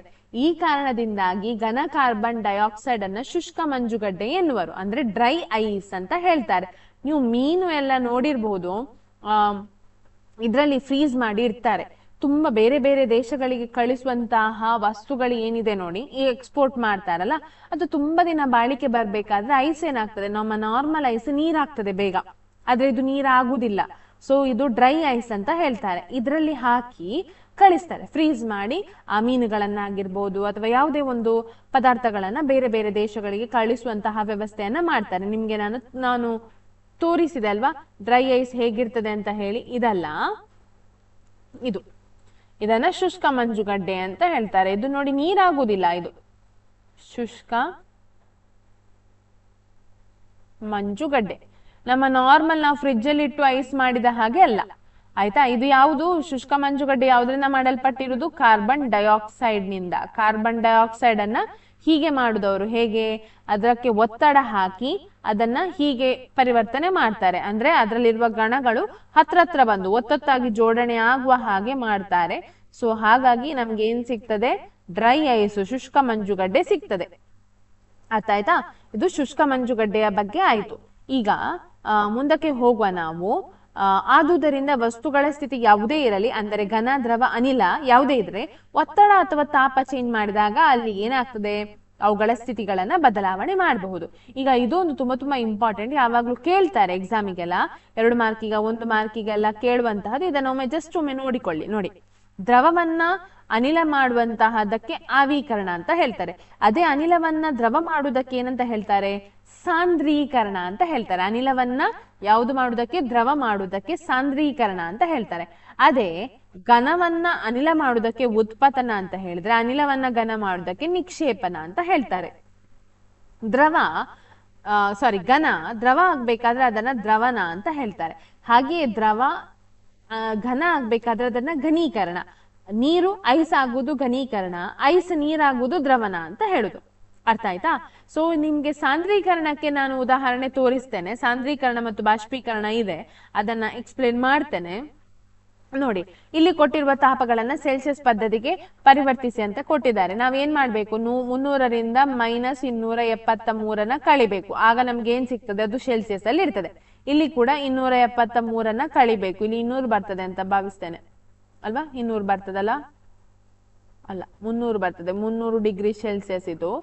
300ರಿಂದ 273 ಕಳೆದ್ರೆ ಎಷ್ಟು ಬರ್ತದೆ? 27 ಅಂತಲ್ಲ, 27 ಡಿಗ್ರಿ ಸೆಲ್ಸಿಯಸ್ ಬರ್ತದೆ. ಇದನ್ನ ಭೌತ ಸ್ಥಿತಿಯನ್ನ ಬರೀರಿ. 250 ಡಿಗ್ರಿ ಸೆಲ್ಸಿಯಸ್ ಅಲ್ಲಿ ನೀರು ಯಾವ ಸ್ಥಿತಿಯಲ್ಲಿ ಇರ್ತದೆ? ಆವಿ ಸ್ಥಿತಿಯಲ್ಲಿ ಇರ್ತದೆ. ಹಾಗೆ 100 ಡಿಗ್ರಿ ಸೆಲ್ಸಿಯಸ್ ಅಲ್ಲಿ ಯಾವ ಸ್ಥಿತಿಯಲ್ಲಿ ಇರ್ತದೆ? 100 ಡಿಗ್ರಿಗೆ ಬಂದಾಗ ಆವಿ ಸ್ಥಿತಿಯಲ್ಲಿ ಇರ್ತದೆ. ಆವಿ ಅಲ್ಲ, ನೀರಿನ ಸ್ಥಿತಿಯಲ್ಲೇ ಇರ್ತದೆ. ಮತ್ತೆ ಅದು ಜಾಸ್ತಿ ಆದ್ರೆ ಆವಿ ಸ್ಥಿತಿಗೆ ಬರ್ತದೆ ಅಲ್ವಾ? ಯಾವುದೇ ವಸ್ತುವಿನ ಸ್ಥಿತಿ ಬದಲಾಗುವಾಗ ತಾಪ ಸ್ಥಿರವಾಗಿರುತ್ತದೆಯೇ? ಬದಲಾಗುವಾಗ ತಾಪ ಸ್ಥಿರವಾಗಿರುವುದಿಲ್ಲ, ಅದು ಉಷ್ಣತೆ ಗುಪ್ತವಾಗಿರ್ತದೆ. ಇಲ್ಲ. ವಾತಾವರಣದ ಅನಿಲಗಳನ್ನ ದ್ರವಿಸುವ ವಿಧಾನಗಳಿದ್ದರೆ ಸಲಹೆ ನೀಡಿ. ವಾತಾವರಣದಲ್ಲಿ ಅನಿಲಗಳನ್ನ ದ್ರವಿಸಬಹುದಾ? ನಾವು ದ್ರವನ ಮಾಡಬಹುದಲ್ವಾ? ನೀರಾಗಿ ಮಳೆಯಾಗಿ ಬೀಳುದಿಲ್ವಾ ನಮಗೆ? ಸಾಂದ್ರೀಕರಣ ಆಗ್ತದೆ ಅಲ್ಲಿ. ಈಗ ಅದನ್ನ ನಾನು ಮತ್ತೆ ಎಕ್ಸ್ಪ್ಲೇನ್ ಮಾಡ್ತೇನೆ. ಈಗ ಬಾಷ್ಪೀಕರಣ ಎಂದರೇನು ಅಂತ ಹೇಳಿ ನೋಡೋಣ. ದ್ರವ್ಯದ ಸ್ಥಿತಿ ಬದಲಾಯಿಸಲು ಯಾವಾಗಲೂ ಉಷ್ಣ ಮತ್ತು ಒತ್ತಡವನ್ನ ಬದಲಾಯಿಸುವ ಅವಶ್ಯಕತೆ ಇದೆಯೇ? ನಿತ್ಯ ಜೀವನದಲ್ಲಿ ದ್ರವವು ಅದರ ಕುದಿಬಿಂದು ತಲುಪುವ ಮೊದಲೇ ದ್ರವ್ಯ ಸ್ಥಿತಿಯಿಂದ ಆವಿಯಾಗುವ ಉದಾಹರಣೆ ಇದೆ. ತೆರೆದಿಟ್ಟ ನೀರನ್ನ ಹಾಗೆಯೇ ಬಿಟ್ಟರೆ ಅದು ನಿಧಾನವಾಗಿ ಆವಿಯಾಗಿ ಬದಲಾಗುತ್ತದೆ. ಒದ್ದೆ ಬಟ್ಟೆಗಳು ಒಣಗುತ್ತದೆ. ಮೇಲಿನ 2 ಉದಾಹರಣೆಗಳಲ್ಲಿ ನೀರು ಏನಾಯಿತು ಅಲ್ಲಿ ಹೇಳಿ ನೋಡೋಣ. ನೀರೇನಾಯ್ತು ಅಲ್ಲಿ? ನಾವು ತಿಳಿದಿರುವ ಹಾಗೆ ದ್ರವ್ಯದ ಕಣಗಳು ನಿಶ್ಚಲಗೊಳ್ಳದೆ ನಿರಂತರವಾಗಿ ಚಲನೆಯಲ್ಲಿ ಇರ್ತದೆ. ಇದು ನಮ್ಗೆ ಗೊತ್ತಿದೆ. ಸಾಮಾನ್ಯ ತಾಪದಲ್ಲಿ ಅನಿಲ, ದ್ರವ ಮತ್ತು ಘನಗಳಾಗಿರಲಿ ಅವುಗಳ ಕಣಗಳ ಚಲನ ಶಕ್ತಿಯು ಬೇರೆ ಬೇರೆ ಪ್ರಮಾಣದಲ್ಲಿರ್ತದೆ. ಆದರೆ ದ್ರವ್ಯಗಳಲ್ಲಿ ಮೇಲ್ಮೈಯಲ್ಲಿರುವ ಕಣಗಳು ಹೆಚ್ಚಿನ ಚಲನ ಶಕ್ತಿಯನ್ನ ಹೊಂದಿರುತ್ತದೆ. ಇದರಿಂದಾಗಿ ಇತರ ಕಣಗಳ ನಡುವಿನ ಆಕರ್ಷಣ ಬಲವನ್ನು ಸುಲಭವಾಗಿ ಮುರಿಯಲು ಸಾಧ್ಯವಾಗುತ್ತದೆ ಮತ್ತು ಆವಿಯಾಗಿ ಪರಿವರ್ತನೆಯಾಗುತ್ತದೆ. ದ್ರವವು ಯಾವುದೇ ತಾಪದಲ್ಲಿ ಅದರ ಕುದಿಬಿಂದುವನ್ನು ತಲುಪುವ ಮೊದಲೇ ಆವಿಯಾಗುವ ವಿದ್ಯಮಾನವನ್ನ ಬಾಷ್ಪೀಕರಣ ಅಂತ ಹೇಳ್ತಾರೆ. ದ್ರವವು ಯಾವುದೇ ತಾಪದಲ್ಲಿ ಅದರ ಕುದಿಬಿಂದುವನ್ನು ತಲುಪುವ ಮೊದಲೇ ಆವಿಯಾಗುವ ಇದು ಉಂಟಲ್ಲ, ಅದನ್ನ ಏನಂತ ಹೇಳ್ತಾರೆ? ಬಾಷ್ಪೀಕರಣ ಅಂತ ಹೇಳ್ತಾರೆ. ಏನಂತ ಹೇಳ್ತಾರೆ? ಬಾಷ್ಪೀಕರಣ ಅಂತ ಹೇಳ್ತಾರೆ. ಇದು ಎಲ್ಲಿ ಆಗ್ತದೆ ಬಾಷ್ಪೀಕರಣ? ನಿಮ್ಗೆ ಗೊತ್ತಿದೆ ಎಲ್ಲಿ ಆಗ್ತದೆ ಬಾಷ್ಪೀಕರಣ ಅಂತ ಹೇಳಿದ್ರೆ? ಬಾಷ್ಪೀಕರಣಕ್ಕೊಂದು ಉದಾಹರಣೆ ಕೊಡುದಾದ್ರೆ ನೋಡಿ, ಸಮುದ್ರದ ನೀರು ಬೇಡ, ನದಿಯಲ್ಲಿರುವ ನೀರು, ಅಥವಾ ನೀವೊಂದು ಪ್ಲೇಟನ್ನ ತೆಗೆದಿಟ್ಟುಕೊಳ್ಳಿ, ಆಯ್ತಾ? ಓಪನ್ ಪ್ಲೇಟನ್ನ ಹೀಗೆ ಇಟ್ಟು ಸ್ವಲ್ಪ ನೀರು ಹಾಕಿ ಇಡಿ. ಏನಾಗ್ತದೆ? ಅದು ಆವಿಯಾಗಿ ಹೋಗ್ತದೆ. 100 ಡಿಗ್ರಿಗೆ ಹೋಗ್ತದೆ. ನಮ್ಮ ಟೆಂಪರೇಚರ್, ವಾತಾವರಣದ ಟೆಂಪರೇಚರ್ ಇಲ್ಲ. ಅದು ಹೇಗೆ ಆದ್ರೆ ಆವಿ ಆಗುವುದು ಹೇಗೆ? ನೀರಿನ ಅಂಶ ಕಡಿಮೆ ಆಗ್ತಾ ಬರ್ತದೆ. ಯಾಕೆ ಹೇಳಿದ್ರೆ ಮೇಲಿನ ಕಣಗಳು ಉಂಟಲ್ಲ, ಅದು ಕೆಳಗಿನ ಕಣಗಳಿಗಿಂತ ತುಂಬಾ ಚಲನೆಯಲ್ಲಿ ಇರ್ತದೆ ಈ ಕಣಗಳು. ಸೊ ಹಾಗಾಗಿ ಅದ್ರ ನಡುವಿನ ಆಕರ್ಷಣ ಬಲ ಏನಿದೆ ನೋಡಿ, ಕಣಗಳ ನಡುವಿನ ಆಕರ್ಷಣ ಬಲವನ್ನ ಸುಲಭವಾಗಿ ನೀವು ಮುರಿಯಬಹುದು. ಸ್ವಲ್ಪ ತಾಪ ಕೊಟ್ರೆ ಅದೇನಾಗ್ತದೆ? ಆವಿ ಆಗ್ತಾ ಹೋಗ್ತದೆ. ಮೇಲಿನ ಕಣಗಳು ಬೇಗ ಆವಿಯಾಗಿ ಹೋಗ್ತದೆ.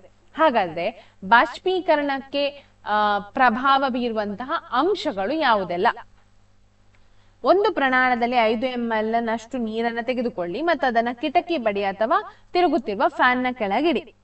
ಒಂದು ಪಿಂಗಾಣಿ ಬಟ್ಟಲಿನಲ್ಲಿ 5 ml ನಷ್ಟು ನೀರನ್ನು ತೆಗೆದುಕೊಳ್ಳಿ, ಅದನ್ನ ಕಿಟಕಿ ಬಳಿ ಅಥವಾ ತಿರುಗುತ್ತಿರುವ ಫ್ಯಾನ್ ನ ಕೆಳಗಿಡಿ.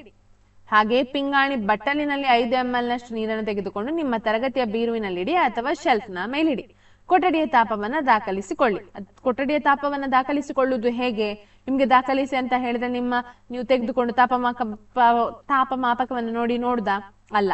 ನೀರು ನಾರ್ಮಲ್ ವಾಟರ್, ನಮ್ಮ ಟ್ಯಾಪ್ ವಾಟರ್ ಅನ್ನ ತೆಗೆದುಕೊಂಡು ಅದಕ್ಕೆ ತಾಪಮಾಪಕವನ್ನ ಇಟ್ಟು ಎಷ್ಟು ಬರ್ತದೆ ಅದು ಕೊಠಡಿಯ ತಾಪಮಾಪಕ ಆಗಿರ್ತದೆ. ಅರ್ಥ ಆಯ್ತಲ್ಲ? ಕೊಠಡಿಯ ತಾಪಮಾಪಕವನ್ನ ನೋಡುದು ಹಾಗೆ. ಓಕೆ, ಈಗ ನೋಡಿ ಏನೆಲ್ಲ ಮಾಡ್ಬೇಕು ನೀವು? ಶೆಲ್ಫ್ ಅಲ್ಲಿ ಒಂದು ನೀರು ತೆಗೆದುಕೊಳ್ಬೇಕು, ಕಿಟಕಿಯ ಬಳಿ ಇಡ್ಬೇಕು ಅಥವಾ ಫ್ಯಾನ್ ನ ಕೆಳಗೆ ಇಡ್ಬೇಕು ಅಲ್ವಾ? ಅದ್ರಲ್ಲಿ ಈಗ ನೀವು ಮಾಡ್ಬೇಕಾದದ್ದು ಏನು ಅಂತ ಹೇಳ್ತೇನೆ ನೋಡಿ. ಮೇಲಿನ ಸನ್ನಿವೇಶದಲ್ಲಿ ಬಾಷ್ಪೀಕರಣವಾಗಲು ತೆಗೆದುಕೊಳ್ಳುವ ಸಮಯ ಮತ್ತು ಅಥವಾ ದಿನಗಳನ್ನ ದಾಖಲಿಸಿ. ಈ ಮೇಲಿನ 3 ಹಂತದ ಚಟುವಟಿಕೆಗಳನ್ನು ಮಳೆಗಾಲದಲ್ಲಿ ಕೈಗೊಳ್ಳಿ. ನಿಮ್ಮ ವೀಕ್ಷಣೆಯನ್ನು ದಾಖಲಿಸಿ. ಅಂದ್ರೆ ಈಗ ಈ ಟೈಮಲ್ಲಿ ಮಾಡಿ ನೋಡಿದ್ರೆ ನಿಮ್ಗೆ ಏನು ವೀಕ್ಷಣೆಗೆ ಕಾಣಲಿಕ್ಕೆ ಸಿಗ್ತದೆ ಅಂತ ಹೇಳಿ ಬರಿಬೇಕು. ಬಾಷ್ಪೀಕರಣದ ಮೇಲೆ ತಾಪ, ಮೇಲ್ಮೈ ವಿಸ್ತೀರ್ಣ ಮತ್ತು ಗಾಳಿಯ ವೇಗದ ಪರಿಣಾಮವನ್ನ ನೀವು ಹೇಗೆ ನಿರ್ಧರಿಸುವಿರಿ? ಈಗ ಅದು ಹೇಗೆ ಹೆಚ್ಚಾಗ್ತದೆ ಅನ್ನೋದನ್ನ ನೋಡುವ. ಮೇಲ್ಮೈ ವಿಸ್ತೀರ್ಣ ಹೆಚ್ಚಾದಾಗ ಹೆಚ್ಚುತ್ತದೆ. ಏನಾಗ್ತದೆ? ಮೇಲ್ಮೈ ವಿಸ್ತೀರ್ಣ, ಮೇಲಿನ ಹೀಗೆ ವಿಸ್ತೀರ್ಣ ಜಾಸ್ತಿ ಇದ್ದಾಗ ಅಲ್ಲಿ ಬಾಷ್ಪೀಕರಣ ಹೆಚ್ಚು. ನೀವು ಪ್ರಣಾಳದಲ್ಲಿ ಇಟ್ಟ ನೀರು ಬೇಗ ಆವಿ ಆಗುವುದಿಲ್ಲ. ಆದ್ರೆ ಇದರಲ್ಲಿ ಪಿಂಗಾಣಿ ತಟ್ಟೆಯಲ್ಲಿ ಅಥವಾ ಬಟ್ಟಲಿನಲ್ಲಿ ಇಟ್ಟ ನೀರು ಬೇಗ ಏನಾಗ್ತದೆ? ಆವಿ ಆಗ್ತದೆ. ಬಾಷ್ಪೀಕರಣವು ಮೇಲ್ಮೈಯಲ್ಲಿ ನಡೆಯುವ ವಿದ್ಯಮಾನವಾಗಿದೆ. ಮೇಲ್ಮೈ ವಿಸ್ತೀರ್ಣ ಹೆಚ್ಚಿದಾಗ ಬಾಷ್ಪೀಕರಣ ದರವು ಹೆಚ್ಚುತ್ತದೆ. ಉದಾಹರಣೆಗೆ, ಬಟ್ಟೆಗಳನ್ನ ಒಣಗಿಸುವಾಗ ಅವುಗಳನ್ನ ನಾವು ಹರಡಿ ಹಾಕ್ತೇವೆ. ಮುದ್ದೆ ಹಾಕಿದ್ರೆ ಬೇಗ ಒಣಗ್ತದಾ? ಇಲ್ಲ. ಆದ್ರೆ ಹರಡಿ ಹಾಕಿದ್ರೆ ಏನಾಗ್ತದೆ? ಬೇಗ ಒಣಗ್ತದೆ. ಇದನ್ನು ನಾನೊಂದು ನಿಮ್ಗೆ ಹೇಳಬೇಕು. ನಾನೊಂದು ಆರ್ಟಿಕಲ್ ಓದಿದ್ದೆ. ನನಗೆ ಅಗ್ರಿಕಲ್ಚರ್ನ ಬಗ್ಗೆ ಅಷ್ಟು ಗೊತ್ತಿಲ್ಲ, ಅಂದ್ರೆ ಏನೆಲ್ಲ ಮಾಡ್ತಾರೆ, ಏನೆಲ್ಲ ಕ್ರಿಯೆ ಇದೆ ಅಂತ ಹೇಳಿ. ಆದ್ರೆ ನಾನೊಂದು ಓದಿದ್ದೆ, ನೀವು ಭತ್ತಗಳನ್ನ ಎಂತದೋ ಮಾಡ್ತಾರೆ, ಅಲ್ಲಿ ಕೂಡ ಒಂದು ಮೇಲ್ಮೈ ವಿಸ್ತೀರ್ಣ ಬರ್ತದೆ, ಬಾಷ್ಪೀಕರಣ ಆಗ್ತದೆ ಅನ್ನೋದನ್ನ ಹರಡಿ ಹಾಕುದು ಎಂತದೋ ಒಂದು ನಾನು ಓದಿದೆ. ನಂಗೆ ಅರ್ಥ ಆಗ್ಲಿಲ್ಲ. ಬಟ್ ಅದು ಬಾಷ್ಪೀಕರಣಕ್ಕೆ ಉದಾಹರಣೆ ಅಂತ ಇತ್ತು. ಒಂದು ಸರ್ ಬರ್ದದು ನನಗೆ ಒಂದು ನನ್ನ ಮಾಮ್ ಏನ್ ಮಾಡಿದ್ರು ಅಂತ ಹೇಳಿದ್ರೆ ಆರ್ಟಿಕಲ್ ಅನ್ನ ತೋರಿಸಿದ್ರು. ನೋಡಿ ಇವರದು ಆರ್ಟಿಕಲ್ ಚಂದ ಇರ್ತದೆ, ಸೈನ್ಸ್ಗೆ ರಿಲೇಟೆಡ್ ಅಂತ ಹೇಳಿ ನಮ್ಮೊಬ್ಬೊಬ್ರು ಮ್ಯಾಮ್ ತೋರಿಸಿದ್ರು. ಸೊ ಅದನ್ನ ಅವರು ಒಂದು ಆರ್ಟಿಕಲ್ ಬರ್ದು ಹಾಕಿದ್ರು. ಅಂದ್ರೆ ಶಾಲೆಯಲ್ಲಿ ಇದನ್ನೆಲ್ಲ ಹೇಳುದಿಲ್ಲ, ಆದ್ರೆ ನಿತ್ಯ ಜೀವನದಲ್ಲಿ ನಮ್ಗೆ ಇದು ನಡೀತದೆ ಅನ್ನೋದ್ರ ಬಗ್ಗೆ. ಸೊ ಅದು ಏನಂತ ನನಗೆ ಸಾರಿ ಅದು ಏನಂತ ಹೇಳಿ ನೆನಪಿಲ್ಲ, ಅಂದ್ರೆ ಅರ್ಥ ಆಗ್ಲಿಲ್ಲ. ಯಾಕೆ ಹೇಳಿದ್ರೆ ನಾನು ತುಂಬಾ ಕೃಷಿಗೆ ಒಗ್ಗಿಕೊಂಡವಳಲ್ಲ, ಮತ್ತೆ ಅದರ ಕೆಲವು ವಿಧಾನಗಳೆಲ್ಲ ನನಗೆ ಗೊತ್ತಿಲ್ಲ. ನಾನು ಪಾಠದಲ್ಲಿಯೇ ಕೇಳಿ ಕಲ್ತದಲ್ಲದೆ ಅದನ್ನು ನೋಡ್ಲಿಲ್ಲ ನಾನು. ಸೊ ಹಾಗಾಗಿ ನನಗೆ ಅದರ ಬಗ್ಗೆ ಅಷ್ಟರ ಮಟ್ಟಿಗೆ ನನಗೆ ಇದಿಲ್ಲ, ಏನಿಲ್ಲ, ಗೊತ್ತಿಲ್ಲ. ಸೊ ಏನೋ ಒಂದು ಹೇಳಿದ್ರೆ ನಿಮ್ಗೆ ಗೊತ್ತಿದ್ರೆ ನನ್ಗೆ ಅದನ್ನ ನಿಮ್ಮ ಕಮೆಂಟ್ ಮೂಲಕ ತಿಳಿಸಿ, ಆಯ್ತಾ? ಓಕೆ, ಮುಂದಕ್ಕೆ ಹೋಗೋಣ. ಈಗ ತಾಪಮಾಪಕದ ಹೆಚ್ಚಳದಿಂದ ಕೂಡ ಏನಾಗ್ತದೆ, ಬೇಗ ಬಾಷ್ಪೀಕರಣ ಆಗ್ತದೆ. ಬಿಸಿ ಬೇಗ ಇದ್ದಾಗ ಏನಾಗ್ತದೆ, ಜಾಸ್ತಿ. ಕಿಟಕಿಯ ಬಳಿ ಇಟ್ಟಾಗ ಬಾಷ್ಪೀಕರಣ ಜಾಸ್ತಿ. ಅದೇ ನೀವು ಕಬಡ್ನ ಒಳಗಿಟ್ಟಾಗ ಬಾಷ್ಪೀಕರಣ ಆಗ್ತದಾ? ಇಲ್ಲ, ಆಯ್ತಾ? ಹಾಗೆ ಆರ್ದ್ರತೆಯ ಪರಿಣಾಮದ ಇಳಿಕೆಯಿಂದ, ಈಗ ಆರ್ದ್ರತೆ ಕಡಿಮೆ ಇರ್ತದೆ ಅಲ್ವಾ, ನೀರಾವಿಯು ಜಾಸ್ತಿ, ಅಂದ್ರೆ ಗಾಳಿಯಲ್ಲಿರುವ ನೀರಾವಿಯ ಪ್ರಮಾಣವನ್ನ ಆರ್ದ್ರತೆ ಅಂತ ಹೇಳ್ತಾರೆ. ನಮ್ಮ ಸುತ್ತಮುತ್ತಲಿನ ಗಾಳಿಯು ಕೊಟ್ಟಿರುವ ತಾಪದಲ್ಲಿ ನಿರ್ದಿಷ್ಟ ಪ್ರಮಾಣದ ನೀರಾವಿಯನ್ನ ಹಿಡಿದಿಟ್ಟುಕೊಳ್ಳಲು ಸಾಧ್ಯವಾಗುವುದಿಲ್ಲ. ಈಗಾಗಲೇ ನೀರಿನ ಪ್ರಮಾಣ ಗಾಳಿಯಲ್ಲಿ ಹೆಚ್ಚು ಕಂಡು ಬಂದರೆ ಬಾಷ್ಪೀಕರಣದ ದ್ರವವು ಏನಾಗ್ತದೆ, ಕಡಿಮೆ ಆಗ್ತದೆ. ಗಾಳಿ ಜಾಸ್ತಿ ಇದ್ದಾಗ ಸೆಕೆಗಾಲದಲ್ಲಿ ಅಥವಾ ಚಳಿಗಾಲದಲ್ಲಿ ಡ್ರೈ ಆಗುದು ಬೇಗ. ಯಾಕೆ ನೋಡಿ, ಗಾಳಿ ಇರ್ತದೆ, ಗಾಳಿಯ ಕಾರಣದಿಂದಾಗಿ ಬಟ್ಟೆಗಳು ಬೇಗ ಒಣಗ್ತದೆ ಗಾಳಿ ಇದ್ದಾಗ ಅಲ್ವಾ. ನೀವು ನೋಡಿರ್ಬೋದು, ತುಂಬಾ ಬಿಸಿಗೆ ಒಣಗ್ತದೆ, ಆದ್ರೆ ಗಾಳಿ ಜಾಸ್ತಿ ಇದ್ದಾಗ ಬೇಗ ಬಟ್ಟೆಗಳು ಒಣಗ್ತದೆ. ಸೊ ಅದು ಕೂಡ ಗಾಳಿಯ ವೇಗದ ಹೆಚ್ಚಳದಿಂದ ಕೂಡ ಅದು ಗಾಳಿ ಏನ್ ಮಾಡ್ತದೆ, ಆ ನೀರಾವಿಗಳನ್ನ ಬೇಗ ತನ್ನೊಡನೆ ಎಳೆದುಕೊಂಡು ಕೊಂಡೋಗ್ತದೆ. ಸೊ ಅದರಿಂದ ಕೂಡ ಏನಾಗ್ತದೆ, ಬಾಷ್ಪೀಕರಣ ಜಾಸ್ತಿ ಆಗ್ತದೆ. ಕೊನೆಯದಾಗಿ ಸ್ವಲ್ಪ ಇರುತ್ತೆ, ಅದನ್ನು ಮುಗಿಸಿ ಬಿಡುವ. ನಾನು ಹೇಳಿದ್ದೇನೆ ನಿಮ್ಗೆ, ಮುಗಿಸಿ ಕೊಡ್ತೇನೆ ನಾನು ಇವತ್ತು ಅಂತ ಹೇಳಿ. ಆವಿಕರಣವು ತಂಪಾಗುವಿಕೆಗೆ ಹೇಗೆ ಕಾರಣವಾಗ್ತದೆ ಇದನ್ನ ನೋಡಿ. ತೆರೆದಿಟ್ಟ ಪಾತ್ರೆಯಲ್ಲಿನ ದ್ರವವು ನಿರಂತರವಾಗಿ ಆವಿಯಾಗುತ್ತಿರುತ್ತದೆ. ದ್ರವಗಳಲ್ಲಿನ ಕಣಗಳು ಬಾಷ್ಪೀಕರಣವಾಗುವಾಗ ಕಳೆದುಕೊಂಡ ಶಕ್ತಿಯನ್ನ ಸುತ್ತಮುತ್ತಲಿನ ವಾತಾವರಣದಿಂದ ಮರಳಿ ಪಡೆದುಕೊಳ್ಳುತ್ತದೆ. ಸುತ್ತಮುತ್ತಲಿನ ಹೀರಿಕೆಯಿಂದ ಈ ಶಕ್ತಿಯಿಂದ ವಾತಾವರಣವು ತಂಪಾಗ್ತದೆ. ಹೇಗೆ ತಂಪಾಗ್ತದೆ ವಾತಾವರಣ ಹೇಳ್ಬಹುದಾ ನನಗೆ? ಹೇಗೆ ನೋಡಿ, ನಾವು ಯಾವುದೇ ಒಂದು ವಸ್ತುವಿನಲ್ಲಿ ದ್ರವ ನಿರಂತರವಾಗಿ ಆವಿಯಾದ್ರೆ ಆ ದ್ರವ್ಯದಲ್ಲಿನ ಕಣಗಳು ಬಾಷ್ಪೀಕರಣವಾಗುವಾಗ ಕಳೆದುಕೊಂಡ ಶಕ್ತಿಯನ್ನು ಎಲ್ಲಿ ಪಡಿತದೆ? ಸುತ್ತಮುತ್ತಲಿನ ವಾತಾವರಣದಿಂದ ಪಡೆದುಕೊಳ್ಳುತ್ತದೆ. ಸುತ್ತಮುತ್ತಲಿನಿಂದ ಹೀರಿಕೆಯಾದ ಈ ಶಕ್ತಿಯಿಂದ ವಾತಾವರಣವು ತಂಪಾಗುತ್ತದೆ. ಇದಕ್ಕೆ ನಾನು ನಿಮ್ಗೊಂದು ಪಿಕ್ಚರ್ ಮತ್ತೆ ತೋರಿಸ್ತೇನೆ. ಈಗ ಮುಂದುವರಿಯುವ ನಾವು. ನಿಮ್ಮ ಅಂಗೈ ಮೇಲೆ ಸ್ವಲ್ಪ ಎಸಿಟೋನ್ ಅಂತ ಹೇಳಿದ್ರೆ ನೇಲ್ ಪಾಲಿಶ್ ಅನ್ನ ಹಾಕಿ. ಏನಾಗ್ತದೆ, ಅದು ಬೇಗ ಅಂಗೈ ಒಣಗ್ತದಲ್ವಾ. ಅಂಗೈ ತಂಪಾಗಲು ಕಾರಣ, ಅಥವಾ ನಿಮ್ಗೆ ಐಸ್ ಆದಾಗ ಆಗ್ತದೆ. ನೀವು ಎಂತ ಹೇಳ್ತಾರೆ, ಕೊರೋನಾ ಟೈಮಲ್ಲಿ ನಮ್ಮ ಕೈಗೆ ನಾವು ಹಾಕ್ತಾ ಇದ್ದೆವು ಸ್ಯಾನಿಟೈಸರ್, ಗೊತ್ತುಂಟಾ? ಸ್ಯಾನಿಟೈಸರ್ ಹಾಕುವಾಗ ಕೈ ಎಲ್ಲ ಕೂಲ್ ಆಗ್ತಾ ಇತ್ತು, ಅದರಲ್ಲಿ ಆಲ್ಕೋಹಾಲ್ನ ಅಂಶ ಇತ್ತು. ಅದು ಯಾಕೆ? ಈಗ ಕಾರಣ ನೋಡಿ, ನಿಮ್ಗೆ ಈಗ ಅರ್ಥ ಆಗ್ತಾ ಉಂಟದು. ಯಾಕೆ ಹೇಳಿದ್ರೆ, ಆ ಆಲ್ಕೋಹಾಲ್ ನಲ್ಲಿರುವ ಅಥವಾ ಅಸಿಟೋನ್ ನಲ್ಲಿರುವ ಕಣಗಳು ಅಂಗೈ ಮೇಲಿನ ಶಕ್ತಿಯನ್ನು ಅಥವಾ ನಿಮ್ಮ ಸುತ್ತಮುತ್ತಲಿನ ಶಕ್ತಿಯನ್ನ ಪಡೆದುಕೊಂಡು ಆವಿ ಆಗ್ತದೆ. ಸೊ ಹಾಗಾಗಿ ನಮಗೆ ಏನಾಗ್ತದೆ, ತಂಪಾದ ಅನುಭವ ಆಗ್ತದೆ. ಬೇಸಿಗೆಯ ದಿನಗಳಲ್ಲಿ ಮನೆಯ ಮೇಲ್ಛಾವಣಿ ಅಥವಾ ತೆರೆದ ಮೈದಾನದಲ್ಲಿ ನೀರನ್ನು ಚಿಮುಕಿಸಲು ಕಾರಣ, ನೀರಿನ ಬೃಹತ್ ಆವೀಕರಣ ಗುಪ್ತೋಷ್ಣವು ಬಿಸಿಯಾದ ಮೇಲ್ಮೈಯನ್ನು ತಂಪಾಗಿಡಲು ಸಹಾಯಕವಾಗ್ತದೆ. ನಾವು ಬಿಸಿಗೆ ನಾವು ಜಾಸ್ತಿ ತಂಪು ಹಾಕ್ತೇವಲ್ವಾ, ಅಂದ್ರೆ ಕೆಲವರ ಮನೆಯಲ್ಲಿ ನಾನು ನೋಡಿದ್ದೇನೆ, ಮೊನ್ನೆ ಒಂದು ವಿಡಿಯೋ ಬರ್ತಾ ಇತ್ತು. ಏನ್ ಗೊತ್ತಾ, ಆ ಬಾಟಲ್ ಅನ್ನೆಲ್ಲ ಒಟ್ಟೆ ಮಾಡಿ ಅದನ್ನ ಹೀಗೆ ಸುತ್ತುವಾಗ, ಅದು ಒತ್ತಿ ಹಿಡಿದು ಸುತ್ತುವಾಗ ಒಂದು ಕಾರಂಜಿ ತರ ಬರುವಂತಹದ್ದು, ಅದನ್ನು ಒಬ್ರು ಮನೆಯ ಛಾವಣಿ ಮೇಲೆ ಮಾಡ್ತಾ ಇದ್ರು. ಆಗ ಅದಕ್ಕೆ ಕಮೆಂಟ್ ಬೇರೆ ಬೇರೆ ಬಂದಿತ್ತು. ಅಂದ್ರೆ ನೀರನ್ನ ನೀವು ವೇಸ್ಟ್ ಮಾಡ್ತೀವಿ, ಬೇಸಿಗೆಗಾಲದಲ್ಲಿ ನೀರಿಲ್ಲ, ಸೊ ವೇಸ್ಟ್ ಮಾಡ್ತೀವಿ, ಹಾಗೆ ಹೀಗೆ ಅಂತ. ಅದ್ರಲ್ಲಿ ಅವರದ್ದು ಕಮೆಂಟ್ ಇತ್ತು, ಆ ವ್ಯಕ್ತಿ ಯಾರು ಮಾಡಿದ್ದಾರೆ ನೋಡಿ, ಆ ವ್ಯಕ್ತಿದೊಂದು ಕಮೆಂಟ್ ಇತ್ತು. ಏನಂತ ಹೇಳಿದ್ರೆ, ಇದು ನಾವು ಬೇಸಿಗೆ ನಮ್ಮ ಮನೆ ಮೇಲೆ ಮಾಡಿರುವ ಕಾರಣ, ಅದು ಹಂಚು ಏನಿದೆ ನೋಡಿ, ಅದು ತಂಪಾಗ್ಲಿಕ್ಕೆ ಮಾಡಿದ್ದು, ಅದಕ್ಕೂ ಒಂದು ಕಾರಣ ಅಂತ ಅವ್ರು ಹಾಕಿದ್ರು. ಸೊ ಯಾವುದೇ ಕಾರಣ ಇರ್ಬೋದು, ಬಟ್ ನೋಡಿ, ಮಳೆ ಬಂದ್ರೆ, ಈಗ ಬೇಸಿಗೆ ಕಾಲದಲ್ಲಿ ಮಳೆ ಬಂದ್ರೆ ಅಥವಾ ಹಂಚಿನ ಮನೆಯಲ್ಲಿ ತಂಪು ಜಾಸ್ತಿ, ನೀವು ಕಾಂಕ್ರೀಟ್ ನ ಮನೆಗಿಂತ ಹಂಚಿನ ಮನೆಯಲ್ಲಿ ತಂಪು ಜಾಸ್ತಿ. ಬಿಸಿಯಾಗಿರ್ತದೆ ಆ ಹಂಚು, ಮಳೆ ಬಂದಾಗ ಒಮ್ಮೆಲೆ ತಂಪಾಗ್ತದೆ. ಆ ಗುಪ್ತೋಷ್ಣ ಅಲ್ಲಿ ಏನಿದೆ ನೋಡಿ, ನೀರಿನಲ್ಲಿರುವ ಆ ಬೃಹತ್ ಕಣಗಳು ಆವೀಕರಣದ ಗುಪ್ತೋಷ್ಣವು ಬಿಸಿಯಾದ ಮೇಲ್ಮೈಯನ್ನು ಅದು ತಂಪು ಮಾಡ್ತದೆ ಅಂತ ಹೇಳ್ತಾರೆ. ನಮ್ಮ ದೈನಂದಿನ ಜೀವನದಲ್ಲಿ ಆವೀಕರಣದಿಂದ ತಂಪಾಗುವ ಅನುಭವದ ಕೆಲವು ಉದಾಹರಣೆಗಳನ್ನು ನೀವಿಲ್ಲಿ ಉಲ್ಲೇಖಿಸಬಹುದು. ಆಯ್ತು, ಇಲ್ಲಿಗೆ ಮುಗಿತದೆ. ಈಗ ಸಣ್ಣದೊಂದು ಅದನ್ನ ಮುಗಿಸಿ ಬಿಡ್ತೇನೆ, ಮತ್ತೆ ನಿಮ್ಗೆ ನಾನು ಒಂದು ವಿಡಿಯೋ ತೋರಿಸ್ಲಿಕ್ಕಿದೆ, ಅದನ್ನು ತೋರಿಸಿ ಬಿಡ್ತೇನೆ. ಓಕೆ, ಬೇಸಿಗೆ ಕಾಲದಲ್ಲಿ ನಾವು ಹತ್ತಿ ಬಟ್ಟೆಯನ್ನೇ ಏಕೆ ಧರಿಸಬೇಕು? ಇದಕ್ಕೆ ಕೂಡ ಉದಾಹರಣೆ ಮತ್ತು ಉತ್ತರ ಇಲ್ಲಿದೆ ನೋಡಿ. ನಮ್ಮ ದೇಹದ ಯಾಂತ್ರಿಕ ಕಾರ್ಯವ್ಯವಸ್ಥೆಯಿಂದಾಗಿ, ಅಂದ್ರೆ ನಮ್ಮ ದೇಹದಲ್ಲಿ ನಾವು ಟೆಂಪರೇಚರ್ ಅಂದ್ರೆ ತಾಪವನ್ನ ನಾವು ನಮ್ಮ ಬಾಡಿ ಅಡ್ಜಸ್ಟ್ ಮಾಡ್ತಾ ಇರ್ತದೆ ಹೊರಗಿನ ತಾಪಕ್ಕೆ, ಆಯ್ತಾ? ಹಾಗಾಗಿ ನಾವು ಬೆವರ್ತೇವೆ. ಇದು ನಮ್ಮ ದೇಹವನ್ನ ತಂಪಾಗಿರ್ತದೆ. ನಾವು ಬೆವರುವ ಕಾರಣದಿಂದಾಗಿ ನಮ್ಮ ದೇಹ ತಂಪಾಗ್ತದೆ. ನಮಗೆ ತಿಳಿದಿರುವಂತೆ ಬಾಷ್ಪೀಕರಣವಾಗುವಾಗ ದ್ರವದ ಮೇಲ್ಮೈಯಲ್ಲಿನ ಕಣಗಳು ಸುತ್ತಲಿನ ಶಕ್ತಿ ಅಥವಾ ದೇಹದ ಮೇಲ್ಮೈಯನ್ನ ಶಕ್ತಿಯನ್ನ ಬಳಸಿಕೊಂಡು ಆವಿಯಾಗ್ತದೆ. ದೇಹದಿಂದ ಬಿಡುಗಡೆಯಾದ ಶಾಖ ಶಕ್ತಿಯು ಆವೀಕರಣ ಗುಪ್ತೋಷ್ಣಕ್ಕೆ ಕಾರಣವಾದ ಶಾಖ ಶಕ್ತಿಗೆ ಸಮವಾಗಿರ್ತದೆ. ಹತ್ತಿಯು ನೀರನ್ನ ಹೀರಿಕೊಳ್ಳುವ ಒಂದು ಉತ್ತಮ ವಸ್ತು ಮತ್ತು ಇದು ಬೆವರನ್ನ ಹೀರಿಕೊಂಡು ವಾತಾವರಣದಲ್ಲಿ ಸುಲಭವಾಗಿ ಆವಿಯಾಗಲು ಸಹಾಯಕ ಆಗ್ತದೆ. ಇದು ಬಾಷ್ಪೀಕರಣಕ್ಕೆ ಒಂದು ಉದಾಹರಣೆ ಆಗಿರುವ ಕಾರಣ ನಾವು ಬೆವರ್ತೇವೆ. ನಾವು ಬೆವರುವಾಗ ನಮ್ಮ ಆ ನೀರಿನ ಕಣಗಳು ಏನಿದೆ ನೋಡಿ, ನಮ್ಮ ಸುತ್ತಮುತ್ತಲಿನ ತಾಪಮಾಪಕ ಅಂದ್ರೆ ವಾತಾವರಣದ ತಾಪಕ್ಕೆ ಅಡ್ಜಸ್ಟ್ ಆಗ್ಬೇಕಲ್ವಾ? ಆಗ ಆ ವಾತಾವರಣದಲ್ಲಿರುವ ನೀರಿನ ಶಕ್ತಿ ಏನಿರ್ತದೆ, ಆ ಟೆಂಪರೇಚರ್ ಅಂದ್ರೆ ತಾಪದ ಶಕ್ತಿ ಅನ್ನೋದು ಹೀರಿಕೊಳ್ತದೆ. ಆಗ ನಮ್ಮ ದೇಹ ನಮ್ಗೆ ತಂಪಾಗ್ತದೆ. ಅರ್ಥ ಆಯ್ತಾ? ಸೊ ಆ ತಂಪಾಗ್ಲಿಕ್ಕೆ ಅದು ಒಂದು ಕಾರಣ, ಬೆವರುವುದು ನಾವು ಅದಕ್ಕೆ. ಮತ್ತೆ ಹತ್ತಿ ಬಟ್ಟೆ ಏನಾಗ್ತದೆ ಅಂತ ಹೇಳಿದ್ರೆ ಈ ಬೆವರನ್ನ ಹೀರಿಕೊಂಡದ್ದು ಮತ್ತೆ ವಾತಾವರಣದಲ್ಲಿ ಅದು ತಂಪಾಗುವ ಹಾಗೆ ನೋಡಿಕೊಳ್ತದೆ. ಸೊ ನಮಗೆ ಹತ್ತಿ ಬಟ್ಟೆಯಿಂದ ಸ್ವಲ್ಪ ಕೂಲ್ ಆಗ್ತದೆ, ಅಂದ್ರೆ ಆ ಅನಿಲಗಳ ವಿನಿಮಯ ಆಗುವ ಕಾರಣ ನಮ್ಮ ಬಾಡಿ ಸ್ವಲ್ಪ ಅಷ್ಟು ಸೆಕೆ ಅಂತ ಅನ್ನಿಸುವುದಿಲ್ಲ ನಮಗೆ. ಅತ್ಯಂತ ತಣ್ಣಗಿನ ನೀರಿರುವ ಒಂದು ಗಾಜಿನ ಪಾತ್ರೆಯ ಹೊರ ಮೇಲ್ಮೈ ಮೇಲೆ ನಾವು ನೀರಿನ ಹನಿಗಳನ್ನ ಕಾಣುತ್ತೇವೆ. ಏಕೆ? ಆಗ ನಾನೊಂದು ಫೋಟೋ ತೋರಿಸಿದ್ರೆ ಅದನ್ನ ಮತ್ತೆ ಎಕ್ಸ್ಪ್ಲೇನ್ ಮಾಡ್ತೇನೆ ಅಂತ ಹೇಳಿದ್ರೆ ಅದು ಯಾಕೆ ಅಂತ ನೋಡಿ. ನಾವೀಗ ಅತ್ಯಂತ ತಣ್ಣಗಿನ ನೀರನ್ನು ಒಂದು ಪಾತ್ರೆಯಲ್ಲಿ ತೆಗೆದುಕೊಳ್ಳೋಣ. ಶೀಘ್ರದಲ್ಲೇ ಪಾತ್ರೆಯ ಹೊರ ಮೇಲಿನ ನೀರಿನ ಸಣ್ಣ ಹನಿಗಳನ್ನು ನಾವು ಕಾಣಬಹುದು.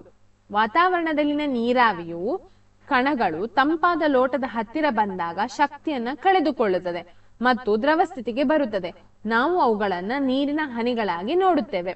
ನಾನು ನಿಮ್ಗೆ ತೋರಿಸ್ತೇನೆ ಅದು ಯಾಕೆ ಅಂತ ಹೇಳಿ.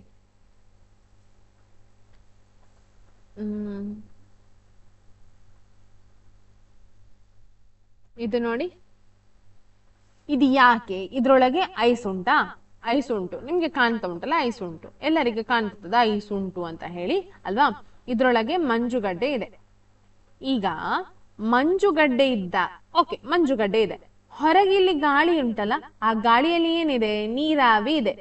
ಆ ನೀರಾವಿ ಗಾಳಿಯಲ್ಲಿ ಬಂದು ಇದನ್ನ ತಲುಪುವಾಗ ಅಥವಾ ಇದರ ಮೇಲೆ ಹೊಡೆದಾಗ ಗಾಳಿ, ಇದು ತಂಪು. ಆ ನೀರಾವಿ ಅದು ಏನಾಗ್ತದೆ? ಆ ಶಕ್ತಿಯನ್ನ ಪಡೆದುಕೊಳ್ತದೆ. ಆ ಪಡೆದುಕೊಳ್ಳುವ ಕಾರಣ ನೀರಾವಿ ತಂಪಾಗಿ ಏನಾಗ್ತದೆ? ಈ ರೀತಿ ದ್ರವ ಸ್ಥಿತಿಗೆ ಬರ್ತದೆ. ನೀರಾವಿ ಇರುವುದು ಅನಿಲ ಸ್ಥಿತಿಯಲ್ಲಿ, ತಂಪಾಗುವಾಗ ಏನಾಗ್ತದೆ? ದ್ರವ ಸ್ಥಿತಿಗೆ ಬರ್ತದೆ. ಅದನ್ನೇ ಏನಂತ ಹೇಳುದು? ಅದು ನೀರು ಯಾಕೆ ಹಾಗಾಗುದು ಅನ್ನೋದಕ್ಕೆ ಕಾರಣ ಅದು. ಆಯ್ತಾ? ಮತ್ತೊಂದು ವಿಡಿಯೋ ಇತ್ತು, ನಾನು ನಿಮ್ಗೆ ತೋರಿಸ್ತೇನೆ ಅದು ಏನು ಅಂತ ಹೇಳಿ, ಮತ್ತೆ ನಾನು ಎಕ್ಸ್ಪ್ಲೇನ್ ಮಾಡ್ತೇನೆ.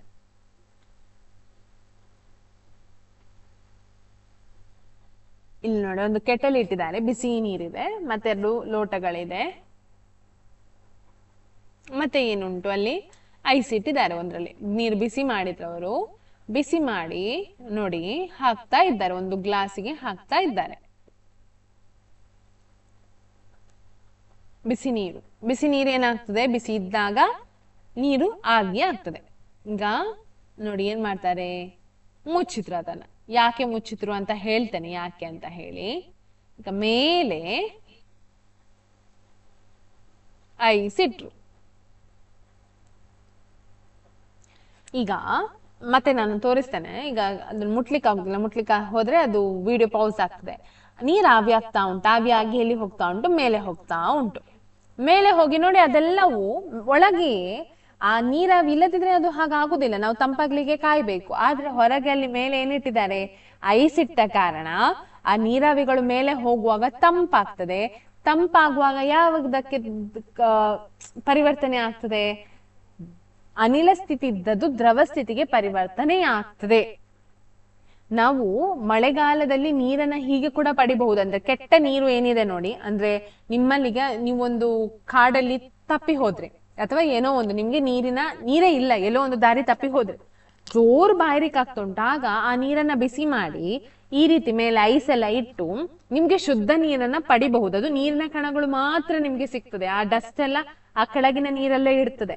ಸೊ ನೀರನ್ನ ಪಡೆಯುವುದು ಕೂಡ ಇದೊಂದು ವಿಧಾನ ಕೂಡ ಆಯ್ತಾ. ನಿಮ್ಗೆ ಶುದ್ಧ ನೀರು ಬೇಕು, ಅದ್ರಲ್ಲಿ ಯಾವುದೇ ಕೆಟ್ಟ ವಸ್ತುಗಳು ಇರಬಾರ್ದು, ನಿಮ್ಮಲ್ಲಿ ಗಲೀಜ್ ನೀರುಂಟು ಅಂತ ಹೇಳಿದ್ರೆ ಈ ರೀತಿ ಕೂಡ ನೀರಾವಿಯನ್ನ ಪರಿವರ್ತಿಸಿ ಅದನ್ನ ತಂಪು ಮಾಡಿ ಅದನ್ನ ಕಲೆಕ್ಟ್ ಮಾಡಿ ನೀರನ್ನ ಕುಡಿಬಹುದು. ಅದು ಶುದ್ಧ ನೀರೀಗ. ಅದ್ರಲ್ಲಿ ಯಾವುದೇ ವಿಷ ಪದಾರ್ಥ ಇಲ್ಲ ಅಥವಾ ಯಾವುದೇ ಒಂದು ಕೆಮಿಕಲ್ ಅದರಲ್ಲಿ ಇರುವುದಿಲ್ಲ. ಯಾಕೆ ಹೇಳಿದ್ರೆ ಅಷ್ಟು ಶುದ್ಧ ಉಂಟು ಆ ನೀರು, ಅಂದ್ರೆ ಖಾಲಿ ನೀರಾವಿ ಆಯ್ತಾ. ಸೊ ಇದಿಷ್ಟು ಇವತ್ತಿನ ತರಗತಿಯಲ್ಲಿ ನಾವು ಕಲ್ತದ್ದು. ಇಲ್ಲಿಗೆ ಈ ಪಾಠ ಮುಕ್ತಾಯ ಆಗ್ತದೆ. ನಾನು ಮತ್ತೆ ಇರುವಂತಹದ್ದು ಏನು, ಪ್ರಶ್ನೋತ್ತರಗಳನ್ನು ಕಳೆದ ಸಲ ನಾನು ಕೊಟ್ಟಿದ್ದೇನೆ. ಸೊ ಅದೇ ವಿಡಿಯೋನ ನಾನು ಪೋಸ್ಟ್ ಮಾಡ್ತೇನೆ, ನಿಮಗೆ ಕಾಪಿ ಮಾಡಿಕೊಳ್ಳಿ ನೀವು ಆಯ್ತಾ. ಸೊ ಇವತ್ತು ಈ ಪಾಠ ಮುಗೀತದೆ. ಯಾರಿಗೆಲ್ಲ ಈ ಪಾಠ ಅರ್ಥ ಆಯ್ತು ಅಥವಾ ಖುಷಿ ಆಯ್ತು ಕೇಳಿ. ಏನಾದ್ರೂ ಡೌಟ್ ಇದ್ರೆ ನಾನು ಯಾವಾಗ್ಲೂ ಹೇಳುವ ಹಾಗೆ ನೀವು ಕಮೆಂಟ್ ಮೂಲಕ ಅದನ್ನ ಕೇಳಬಹುದು ಡೌಟ್ ಇದ್ರೆ. ಮತ್ತೆ ವಿಡಿಯೋ ಇಷ್ಟ ಆಗಿದ್ರೆ ಹಾಗೆಯೇ ಖುಷಿ ಆದ್ರೆ ನಿಮಗೆ ಲೈಕ್ ಮಾಡಿ, ಮತ್ತೆ ಏನ್ ಗಲೀಜಾದ್ರೂ ಕೂಡ ಏನಿದ್ರು ಹೇಳಿಬಿಡಿ, ನನಗೆ ಪರವಾಗಿಲ್ಲ, ನಾನು ಅದನ್ನ ಸರಿ ಮಾಡ್ತಾ ಹೋಗ್ತೇನೆ. ನಾನು ಕೂಡ ನಿಮ್ಮೊಟ್ಟಿಗೆ ಗ್ರೋ ಆಗ್ತಾ ಇರ್ತೇನೆ ಅಷ್ಟೇ. ಮತ್ತೆ ನನಗೆ ಇನ್ನೊಂದು ಖುಷಿ ಆಗ್ತದೆ ಅಂತ ಹೇಳಿದ್ರೆ, ತುಂಬಾ ಜನರು ಕಮೆಂಟ್ ಮಾಡಿ ನಮ್ಗೆ ಹೇಳಿದ್ರು ಖುಷಿ ಆಗಿದೆ, ಒಳ್ಳೇದಾಗಿದೆ ಅಂತ ಹೇಳಿ. ಅದು ಖುಷಿ ನನಗೆ. ಅದೊಂದು ಖುಷಿಯೇ ಬೇರೆ ಆಯ್ತಾ. ಇನ್ನೊಬ್ರು ನಾವು ಮಾಡಿದ ಪಾಠ ಅರ್ಥ ಆಯ್ತು ಅಂತ ಹೇಳ್ತಾರಲ್ಲ, ನನ್ನದು ಒಂದೇ ಒಂದು ಉದ್ದೇಶ ಇದ್ದದು ಏನಂತ ಹೇಳಿದ್ರೆ, ಯಾರಿಗೆ ಟ್ಯೂಷನ್ಗೆಲ್ಲ ಹೋಗ್ಲಿಕ್ಕೆ ಆಗುದಿಲ್ಲ ಅಥವಾ ಬೇರೆ ಇದಕ್ಕೆ ಮೂಲಗಳಿಗೆ ಹೋಗಿ ಕಲೀಲಿಕ್ಕೆ ಆಗುದಿಲ್ಲ, ಅವ್ರು ಮನೆಯಲ್ಲೇ ಕುತ್ಕೊಂಡ್ರು. ಮೊಬೈಲ್ ಎಲ್ಲರ ಮನೆಯಲ್ಲಿ ಇರ್ತದೆ, ಅಟ್ಲೀಸ್ಟ್ ಈಗಿನ ಜನರೇಷನ್ ಅಲ್ಲಿ ಎಲ್ಲರ ಮನೆಯಲ್ಲಿ ಸಣ್ಣದಾದ್ರೂ ಒಂದು ಮೊಬೈಲ್ ಇರ್ತದೆ, ಇಂಟರ್ನೆಟ್ ಆಕ್ಸೆಸ್ ಮಾಡಬಹುದು, ಯೂಟ್ಯೂಬ್ ಅನ್ನು ನೋಡಬಹುದು. ಸೊ ಅಟ್ಲೀಸ್ಟ್ ಮನೆಯಲ್ಲಿ ಕುತ್ಕೊಂಡು ಕಲೀಲಿಕ್ಕೆ ಆಗ್ಬೇಕು ಅನ್ನೋ ಒಂದು ಉದ್ದೇಶ ಇದ್ದದ್ದು ನನ್ನದು. ಅದನ್ನು ಬಿಟ್ಟು ಬೇರೆ ಯಾವುದೇ ಒಂದು ಹಣ ಮಾಡ್ಬೇಕು, ಹಾಗೆ ಮಾಡ್ಬೇಕು, ಹೀಗೆ ಮಾಡ್ಬೇಕು ಅಂತ ನಾನು ಯೋಚಿಸಿ ಮಾಡಿದ್ದಲ್ಲ.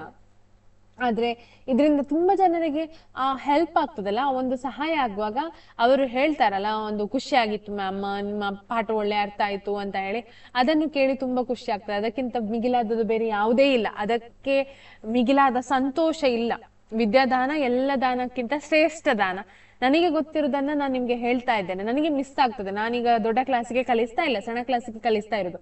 ಸೊ ನನ್ಗದು ಮಿಸ್ ಆಗ್ತದೆ, ದೊಡ್ಡ ಕ್ಲಾಸಿಗೆ ಕಲಿಸ್ತಾ ಇದ್ದ ಒಂದು ರೀತಿ ನೀತಿ ಅಥವಾ ಆ ಪಾಠಗಳೇನಿದೆ ನೋಡಿ, ಚಂದ ಒಳ್ಳೆ ಪಾಠಗಳೆಲ್ಲ ಇತ್ತು. ಸೊ ಹಾಗಾಗಿ ಅದಕ್ಕೋಸ್ಕರ ನಾನು ವಿಡಿಯೋ ಮಾಡುದು. ನಿಮ್ಗೆ ಇಷ್ಟ ಆದ್ರೆ ಲೈಕ್ ಮಾಡಿ, ಶೇರ್ ಮಾಡಿ ಮತ್ತು ಚಾನಲ್ ಅನ್ನ ಸಬ್ಸ್ಕ್ರೈಬ್ ಮಾಡಿ. ನಿಮ್ಮ ಫ್ರೆಂಡ್ಸ್ ಯಾರಾದ್ರೂ ಇದ್ರೆ ಅವರಿಗೂ ಇದನ್ನ ಶೇರ್ ಮಾಡಿ, ಅವ್ರ ಹತ್ರ ಹೇಳಿ ಚಾನಲ್ ಅನ್ನ ಸಬ್ಸ್ಕ್ರೈಬ್ ಮಾಡ್ಲಿಕ್ಕೆ. ವಿಡಿಯೋ ಅಪ್ಲೋಡ್ ಮಾಡ್ತಾ ಇರ್ತೇನೆ. ನೆಕ್ಸ್ಟ್ ಒಂದು ಮ್ಯಾಥ್ಸ್, ನಾವು 10th ಮಾಡುವ. ನೆಕ್ಸ್ಟ್ ನಾನು ಮ್ಯಾಥ್ಸ್ ಮಾಡ್ತೇನೆ. ಈ ಪಾಠದ 9th ಮ್ಯಾಥ್ಸ್ ಏನಿದೆ ಅದನ್ನ ಮಾಡ್ಲಿಲ್ಲ, ನಾವು ಸ್ಟಾರ್ಟ್ ಮಾಡ್ಲಿಲ್ಲ ಅಲ್ವಾ. ಸೊ ಮ್ಯಾಥ್ಸ್ ಮಾಡುವ. ಅದಕ್ಕಿಂತ ಮುಂಚೆ ನನಗೊಂದು 10th ಜನರಲ್ ಒಂದು ಇಂಟ್ರೊಡಕ್ಷನ್ ಒಂದು ಮಾಡ್ಬೇಕು ಅಂತ ಇತ್ತು. ಫಸ್ಟ್ ಪಾಠ ಕಲಿಬೇಕಾದ್ರೆ ಅದಕ್ಕಿಂತ ಮುಂಚೆ ನಿಮ್ಗೆ ಏನೆಲ್ಲ ಗೊತ್ತಿರ್ಬೇಕು, 10th ಹೋಗುದಕ್ಕಿಂತ ಮುಂಚೆ ಏನೆಲ್ಲ ನೀವು ಕಲ್ತುಕೊಂಡಿರ್ಬೇಕು, ತಲೆಯಲ್ಲಿ ಇಟ್ಟುಕೊಂಡು 10th ಹೋದ್ರೆ ಅಥವಾ ಆ ರೀತಿಯಲ್ಲಿ ಕಲ್ತ್ರೆ ನಿಮ್ಗೆ ಹೆಲ್ಪ್ ಆಗ್ತದೆ ಅನ್ನೋ ಒಂದು ವಿಡಿಯೋ ಮಾಡ್ಬೇಕಂತ ಉಂಟು. ಸೊ ಆ ವಿಡಿಯೋ ಮಾಡಿದ ನಂತರ ಮಾಡ್ತೇನೆ. ಅಥವಾ ಒಂದು ವೇಳೆ ಆ ವಿಡಿಯೋ ಮಾಡ್ಲಿಕ್ಕೆ ಸಾಧ್ಯ ಆಗದಿದ್ರೆ 9th ಮ್ಯಾಥ್ಸ್ ಅನ್ನೋ ಗಣಿತವನ್ನ ಸ್ಟಾರ್ಟ್ ಮಾಡ್ತೇನೆ ಅಂತ ಹೇಳ್ತೇನೆ. ಸೊ ವಿಡಿಯೋ ಇಷ್ಟ ಆಗಿದ್ರೆ ಇನ್ನೊಮ್ಮೆ ಹೇಳ್ತಾ ಇದ್ದೇನೆ, ಲೈಕ್ ಮಾಡಿ, ಶೇರ್ ಮಾಡಿ ಮತ್ತು ಚಾನಲ್ ಅನ್ನ ಸಬ್ಸ್ಕ್ರೈಬ್ ಮಾಡಿ ಅಂತ ಹೇಳ್ತಾ ಎಲ್ಲರಿಗೂ ಧನ್ಯವಾದಗಳು.